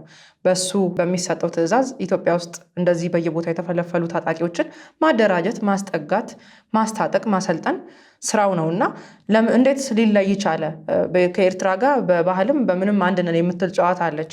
ግብፅ ግን ጠላት ናት የሚል ነገር አለ እና ከብሔራዊ ጥቅም አንጻርም ሞገስ አንስቶ ሞግቶታል። ግን ከብሔራዊ ጥቅም ጋር እንደማይገናኝ አንስቷል። አቶ ሞገስ ለምሳሌ ለአቶ መሳይ ያነሱት ጥያቄ የኢትዮጵያ የባህር በር ጥያቄ ሌጂትሜት የሆነ ጥያቄ ነው የሚል ነገር ታንስተዋል። ስለዚህ አቶ መሳይም ሌጂትሜት ጥያቄ መሆኑን ይቀበላሉ ማለት ነው። ሌጂትሜት ጥያቄ ነው ማለት ምን ማለት ነው? በዲፊኒሽን ህጋዊ ጥያቄ ነው ማለት ነው። ቢያንስ የህግ ድጋፍ አለው ማለት ነው። አቶ መሳይ ይህንን በይፋ ለመናገር ከደፈረ አዎ የኢትዮጵያ የባህር በር ጥያቄ ሌጂትሜት ጥያቄ ነው ካለና በኢትዮጵያ መንግስት ፍላጎት ወይም ደግሞ በኢትዮጵያ ፍላጎትና በኤርትራ መንግስት ፍላጎት መካከል የኢንተረስት ግጭት የለም ብሎ ማስረዳት አይቻልም።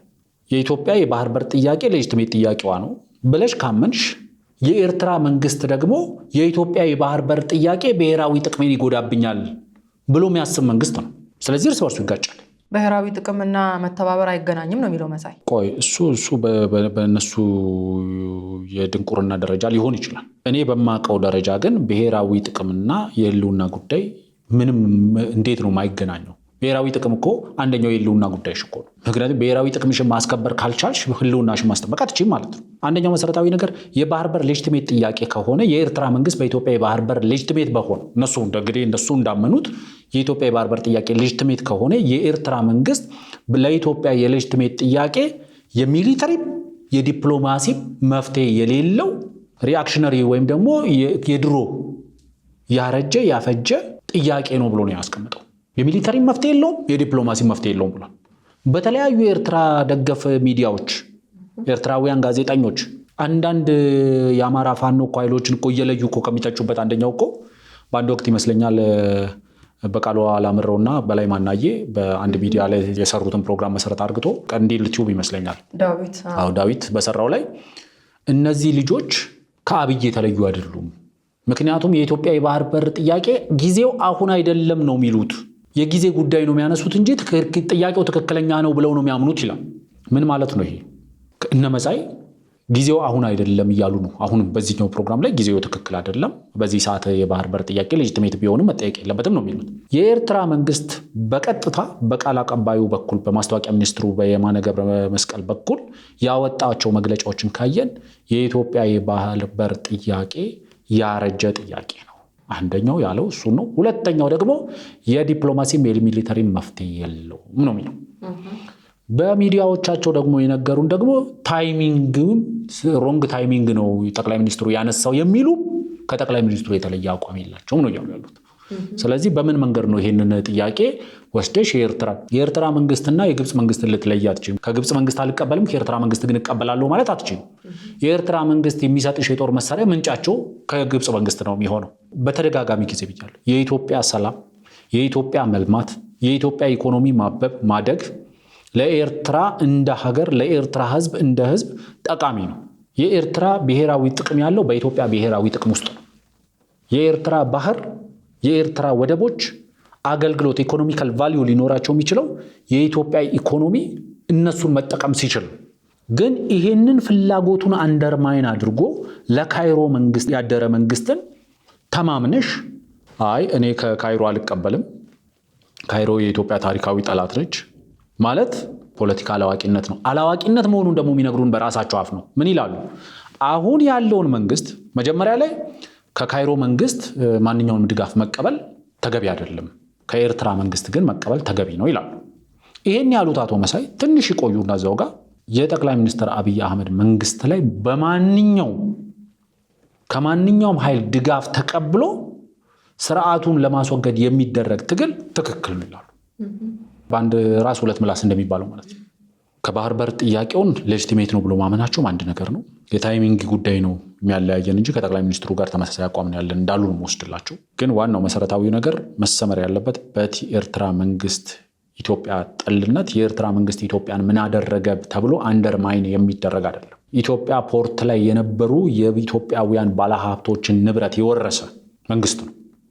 በአንድ ሌሊት ሚሊዮነርስ የነበሩ ባለሀብቶች ዜሮ ገብቶ የወጡበት ሀብታቸው ተወርሶ እስከ ኢትዮ ኤርትራ ጦርነት ድረስ በነበረው ዘመን የኤርትራ የኢትዮጵያ የብላክ ማርኬት ኢትዮጵያን ብላክ ማርኬት አድርጋ በኢትዮጵያ ገንዘብ በኢትዮጵያ ብዙ ነገሮችን ስታደርግ የነበረበት በኢትዮጵያ ኢኮኖሚ ውስጥ ብዙ ብዝበዛ ስትፈጽም የነበረበት በኢትዮጵያ ዜጎች በሰላም ወጥቶ መግባት ውስጥ ብዙ ጥቃቶች ሲሰነዝር የነበረ የኤርትራ ደህንነትና ወታደራዊ ተቋማት የነበሩበት ሁኔታ ነበር። ስለዚህ ለእኔ አሁን ያለው የኤርትራ መንግስት ኢትዮጵያ ጠል መንግስት ነው። ዋናው መሰረታዊ ነገር ባለፈውም ለአቶ ልደቱና አቶ ይልቃል መካከል በነበረው ክርክር ላይ ይሄ ጥያቄ መቅረቡ በራሱ ያሳዝናል የምለው ዛሬ በጣም እንደው ባለ ቋንቋ በግልጽ በሆነ ቋንቋ ጠይቋቸዋል። አቶ ሞገስ ምንድነው ያላቸው? እንደው ከቁጥጥራችን ውጪ በሆነ መንገድ ሁለቱ ሀገራት ወደ ጦርነት ቢያመሩ እናንተ ከማጎን ትቆማላችሁ ሲባሉ አቅጣጫችንን እንቀይራለን፣ አቅጣጫችንን ወደ 4 ኪሎ እናደርጋለን የሚል መልስ መስጠታቸው እርስ በእርስ የመናበብ ነገር ሊመስል ይችላል። ግን ዋናው መሰረታዊ ነገር እንደ ሀገር እነዚህ ኃይሎች ከማንም ጋር ቢተባበሩ ከማንም ጋር ቢተዛዘሉ የትም የሚደርሱ ኃይሎች አይደሉም። የኤርትራ መንግስት ማዘላቸው፣ የካይሮ መንግስት ማዘላቸው ሀገር ውስጥ ያሉትም እርስ በርስም ተዛዘሉ፣ የትም የሚደርሱ አይደሉ። አሁን ለጊዜው ነው። ይሄ ምንድነው ግም ለግም ሽታይ ሽታይ ይባባላል እንደሚባለው ሽታይ ሽታይ የሚባባሉት አሁን ለጊዜው ነው። ስለዚህ ዋናው መሰረታዊ ነገር ሊሰመርበት የሚገባው ኢትዮጵያና አሁን ባለው የኤርትራ መንግስት መካከል ያለው ግንኙነት ኢትዮጵያ ጠልነት ላይ መሰረት ያደረገ መንግስት ኤርትራ ውስጥ መኖሩ ነው ይሄን ያመጣው ብሎ መውሰድ ይቻላል። ጥሩ እንግዲህ ሰፊ ማብራሪያ ሰጥታል ሁሉም ላይ። ግን አንድ ደግሞ ሳንነካው ማለፍ የሌለብን ነገር አለ።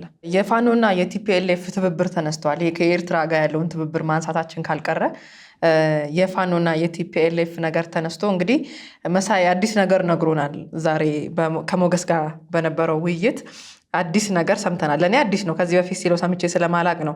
እንግዲህ ቢተባበሩ በምን ዙሪያ ነው የሚተባበሩት ብሎ ሞገስ ጠይቆት ነበረ። አንድ ቪዲዮ አለ፣ በቪዲዮ እናድርስና ለተመልካቾቻችን አንተ ትንሽ ሀሳብ ትሰጥበታለህ። ቪዲዮን አይተን እንመለስ። ይሄ በጣም ከባድ ጥያቄ ነው፣ ግን መመለስ አለበት። እኔ የምረዳውን ነው። ያው የእነሱ ድርጅቶች የራሳቸው አቋም ሊኖራቸው ይችላል። ህወሓት የትኛው ህወሓት የሚለው ነገር እኔ አሁን ህወሓት አንድ ነው ብዬም አላምንም።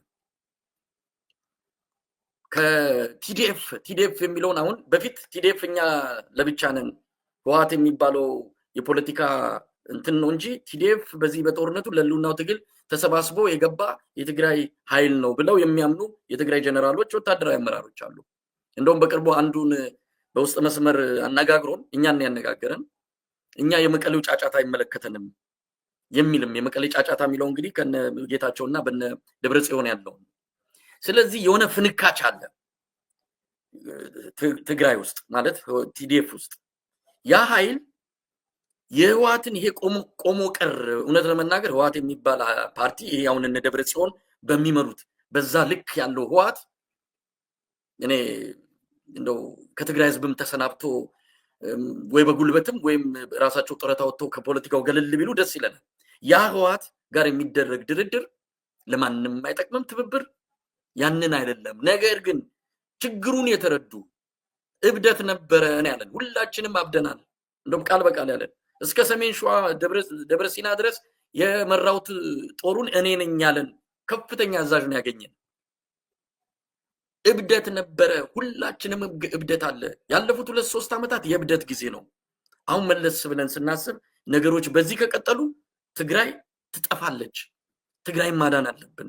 ትግራይ የምናደነው ግን ብቻችንን አይደለም የሚል ነው። ስለዚህ እንዲህ አይነት ሐሳብ ያላቸው ከዛ ከእብደታቸው በተለይ ደግሞ ህወሓት ይዞት ከመጣው ያለፉት 50 ዓመታት ኢትዮጵያ መከራ ካበላው መስመር የወጣ በትክክል ችግሩን የተረዳና አዲስ የትብብር መንፈስ ይዞ የመጣ የትግራይ ፍንካች የዚህ የህወሓት ፍንካች ካለ ከሱ ጋር የሚደረግ ድርድር ጠቃሚም ነው። የትግራይ ህዝብንም ለማዳን ከሌላውም ጋር ትብብሩን ለማጠናከር በጣም ወሳኝ ነው። በተረፈ ግን እንዳልኩ ነው ይሄ እነ ደብረጽዮን ከሚመሩት ይሄ አክራሪው ከሆነው አሁንም ያቋምም የቁመናም ለውጥ ሳያመጣ እዛ 50 ዓመት ላይ ተቸንክሮ የቀረ አሁንም ስለ መሬትና ስለ ርስት የሚያስብ እንደዛ አይነት ህወሓት አይጠቅምም። ከሱ ጋር የሚደረግ ትብብር የበለጠ ይሄኛውን ኃይል ይጎዳል። ስለዚህ በዚህ መልኩ የተረዳ አካሄድ ካለ እውነት ግፉበት ነው ምለው። ከዛ ባለፈ ግን ለአማራ ህዝብ ህልውና፣ ለትግራይ ህዝብ ህልውና፣ ለኢትዮጵያ ህልውና አደጋ የሆነው ህወሓት ግን መቼም ቢሆን ለኢትዮጵያ ስለማይጠቅም ምንም አይነት ትብብር ከዛ ጋር መደረግ አለበት ብያለሁ። ፋኖ ቢተባበርም ከነደብረጽዮን ህወሓት ጋር አይሆንም ይላል መሳይ። ፋኖ ደግሞ እየተሞዳሞደ ያለው እነ ሞንጆሪኖም እንደሚነግሩን የነ ደብረጽዮን ቡድንም እንደሚነግረን ከነሱ ጋር ነው። እንግዲህ ምክንያቱም ከፍንካቹ ጋር ወይም ደግሞ ተቆርጦ ከወጣው አንጃ ጋር ከነጌታቸው ረዳ ጋር እንዳልሆነ ግልጽ ነው እስካሁን በመጡት መንገድ። እሱ ግን እዚህ ጋር እያለን ያለው ተፈንክቶ ከወጣው ለውጥን ከሚፈልገው ህወሓት ጋር ነው እንጂ ከነደብረጽዮን ህወሓት ጋር የሚደረገውን ትብብር እኔም አልደግፈውም ይላል። እንግዲህ አንዱን ህወሓት ቅዱስ አድርጎ ሌላኛውን ህወሓት ደግሞ እርኩስ አድርጎታል መሳይ። እንግዲህ ህወሓት ቢለያይ በሀሳብ ይሄን እነሱ ባስቀመጡት ወይ እሱ ባስቀመጠው ርቀት ውስጥ ይሄዳል የሚል እምነት እኔ የለኝም እውነት ለመናገር። ነገር ግን ለምን ይሄ ተፈለገ? አዲሱ ሀሳብ የሚያራምደው እንደምናውቀው በተለይ በአቶ ጌታቸው ረዳ በጊዜያዊ አስተዳደር በአስተዳደሩ የሚመራው ነው እስካሁንም አዲስ ሀሳብ ይዞ መጣ ተብሎ ከነ ደብረጽዮን የወጣው። ሌላኛው እኛ ማናቀው መሳይ ብቻ የሚያውቀው ተፈንክቶ የወጣው ፍንካች ህወሓት የተባለው ለውጥ ፈላጊው ነው እንጂ ከፋኖ ጋር መደራደር ያለበት ከነ ደብረጽዮን ጋር መሆን የለበትም ይለናል። በትክክል ግን መሬት ላይ ያለው ሌላ ነገር ነው። ለምን ይሄ ሊል ፈለገ? መሳይ ለምን አለባብሶ ማለፍ ፈለገ? ሚስ አንደርስታንድ ካላደረኩት በስተቀር በንግግር ውስጥ እንደተወሰነ ደረጃ ማለት የፈለገውና ያለው ነገር በተወሰነ ደረጃ የተወሰነ እንትን ብሏል። የተንገራገጨ ነገር ነበረው። ግን የቲፒኤልኤፍ ፍንካች እያለ አልመሰለኝ እውነቱን ለመናገር። ምክንያቱም አናገሩኝ፣ መረጃ ሰጡኝ ያሏቸው ሰው የቲዲኤፍ ሰው ናቸው። እሱ በጦርነቱ ጊዜ ወደዚህ የመጡትን ነው ጦር እየመሩ። ስለዚህ አሁንም እያለ ያለው አሁን ለምሳሌ አሁን ከቲፒኤልኤፍ ጋር ያበሩ የቲዲኤፍ ሰዎች አሉ። ከዛ በተቃራኒ ቆመው ደግሞ አጌንስት ህወሓት እንታገላለን እያሉ እንቅስቃሴ ያደረጉ ያሉ ሰዎች አሉ። ስለዚህ ምን ሰራው ከነዚህ ሰዎች ጋር ነው ሞር እንሰራለን እያለ ያለው። በዛ ውስጥ ነው የተረዳሁት ከቲዲኤፍ የተወሰነ ክፍ ጋር ይመስለኛል በእኔ መረዳት። ይሄንን ደግሞ ያደረጉበት ምክንያት ደግሞ ከትላንት ወዲያ በሰራ ነው ቪዲዮ ላይ በግልጽ አስቀምጠነዋል። ህወሓት እና ፋኖ ይተባበሩ የሚተዛዘሉም ከተባለ የግድ ኮሎኔል ደመቀ ዘውዱ የተባሉ ሰው እና የተከዜ ዘብ የተባለ ታጣቂ ኃይላቸው ከዛ አካባቢ መወገድ አለበት። ይሄንን በማስወገድ ውስጥ ፋኖም ወደ ወልቃይት ቲዲኤፍም ወደ ወልቃይት የሚዘምትበት ሁኔታ ሊፈጠር ይችላል። ኤርትራ ደገፍ የሆነ ዘመቻ ሊደረግ ይችላል። ኤርትራ ደገፍ የሆነ ቲፒኤልኤፍ ዘመቻ ወደ ወልቃይት፣ ኤርትራ ደገፍ የሆነ የፋኖ ዘመቻ ወደ ወልቃይት፣ ከሱዳን ከአልቡርሃን ሳይድም ወደዛ ሳይድ የሚደረግ ወረራ ሊካሄድ ይችላል። ስለዚህ ለእኔ እንተባበራለን እያሉ ያሉት ከታጠቀው ኃይል ጋር ነው የሚመስለኝ። በትግራይ ውስጥ የታጠቀ ኃይል አለ። የፕሪቶሪያ ስምምነትን የማይቀበል ኃይል አለ። ይሄ ኃይል ማ ሊሆን ይችላል? ወደ ማዕከል የዘመተው ኃይል ያኔ ይታወቃል። ከተወሰነ ጊዜ በፊት መከላከያ እንዲያወጣው መረጃ ነበር። የትግራይ ጀነራሎች አዲስ አበባ እንመጣለን ብሎ እየመሩ ሰራዊቱን ያስጨረሱ ኃይሎች አሁን ደግሞ ዘመቻ አንድነት በሚል አማራ ክልል ውስጥ እንደዚህ አይነት እንቅስቃሴ እያደረጉ ነው የሚል መረጃ ነበር አይደል? ያ መረጃ ከእንትና ጋር እያወሩ ያሉ ጀነራል ማን ናቸው የሚለውን መገመት ብዙ ማዳጋች አይሆንም። ስለዚህ ዋናው መሰረታዊ ነገር ለእኔ ፋኖና ቲዲኤፍ ወይም ደግሞ ፋኖና የህወሓት ታጣቂ ኃይሎች መካከል ለመተባበር ትልቅ ጋሬጣ ይሆንብናል ብሎ የሚያስቡት ከፌዴራል መንግስቱ ባልተናነሰ ደረጃ የኮሎኔል ደመቀ ዘውዱን በወልቃይት አካባቢ ጋር እግር እየተከለ መሄድን በከፍተኛ ደረጃ በጠላትነት ፈርጀውታል። ፋኖ ኃይሎች ከኤርትራ ጋር ለመገናኘትም የፋኖ ኃይሎች ከህወሓት ታጣቂዎችም ጋር ለመገናኘት ዋነኛ ቻሌንጅ የሚሆንባቸው የኮሎኔል ደመቀ ዘውዱ ጦር ነው። የመከላከያን መግለጫ ካነሳ አይቀር ጀነራል ምግበይ ኃይሌ ናቸው በዛ የተጠቀሱት። ምግበይ ኃይሌ ደግሞ ህወሓት ሲከላከላቸው ነበር፣ በነ ደብረጽዮን ቡድን የሚመራው ህወሓት። እሳቸው ይሄን እንዳላደረጉ መግለጫ ሁሉ ሲወጣ ነበረ። እሳቸውን ከነ ደብረጽዮን እና ከነ ሞንጆሪኖ ለይተን ማየት እንችላለን። ለዛ ነው የህወሓት ታጣቂዎች እያልኩ ያለሁት። ምክንያቱም ህወሓት በአደባባይ የሚለውና በውስጥ የሚሰራው የተለያየ ድርጅት ነው። ስለዚህ ለእኔ ከአስመራ እንጂ ከካይሮ መንግስት ጋር አልሰራም የሚለኝ ግለሰብ ከምግበ ጋር እንጂ ከደብረጽዮን ጋር ሰላም ካለኝ በተመሳሳይ መንገድ ነው ወስዶ። ምክንያቱም ከደብረጽዮን ጋር አልሰራም ያለው ሰው ከምግበ ጋር እየሰራ ነው፣ ወይም ደግሞ ከሌላ ወታደራዊ አመራር ጋር እየሰራ ነው፣ ለመስራት እየሞከረ ነው። ከኤርትራ እንጂ ከካይሮ ጋር አልሰራም ያለው ሰውዬ ከኤርትራ መንግስት ጋር ለመስራት እየሞከረ ነው። ለዚህ ሙከራው ደግሞ ቻሌንጅ እየሆነበት ያለው ወልቃይት አካባቢ ያለው የታጠቀ ኃይል ለነሱ ውግንና ለማሳየቱ ከነሱ በተሻለ ለፌዴራል መንግስቱ ውግንና ማሳየቱ ይሄ ሌላ እንትን ይሆናል። ለእኔ የኤርትራ ደገፍ የሆነ ጸረ ተከዜ ዘብ የሆነ ዘመቻ ለመሞከር የታሰበ ነገር አለ ብዬ ነው የማስበው። ምክንያቱም በቅርቡ የተከዜ ዘብ ተብሎ የተደራጀውን ኃይል ምረቃ ተከትሎ የተፈጠረ ጫጫታ አለ። ያ ጫጫታ ምክንያቱ ወልቃይት የአማራ ግዛት ነው ወይም ደግሞ ወልቃይት የአማራ ነው የሚለውን ከሆነ ኮሎኔል ደመቀ ዘውዱ ከዛ አንድም ስንዝር ወደ ታች ያፈገፈጉት ነገር የለም። በምረቃ ስነ ስርዓቱም ላይ የተናገሩት አማራ ነን፣ ግዛቱም የአማራ ክልል አካል ነው ያሉት። ስለዚህ ይሄንን የምታወግዡ ምንም መሰረት አድርገሽ ነው ከተባለ ወደ ኤርትራም ወደ ትግራይም ለመሄድ ወይም ደግሞ ከኤርትራም ከትግራይም ወደ አማራ ክልል ለመምጣትና መስመሩን ለመዘርጋት ቻሌንጅ የሆነባቸው አንደኛው ኃይል ይሄ ነው። ስለዚህ እዚህ ወልቃይት ላይ የተከማቸው የፌዴራል መንግስቱ ጋር መተባበር እያሳየ ነው የተባለ ኃይል አለ። ይሄ ኃይል በኤርትራ ደገፍ በሆነ መንገድ ከሶስት አቅጣጫ ጥቃት ለመሰንዘር እየታሰበ ነው ብዬ ነው የማስበው። አንደኛው ከአማራ በፋኖች በኩል ከአማራ ክልል፣ ሁለተኛው ከሱዳን በሳምሪ ታጣቂዎች በኩል።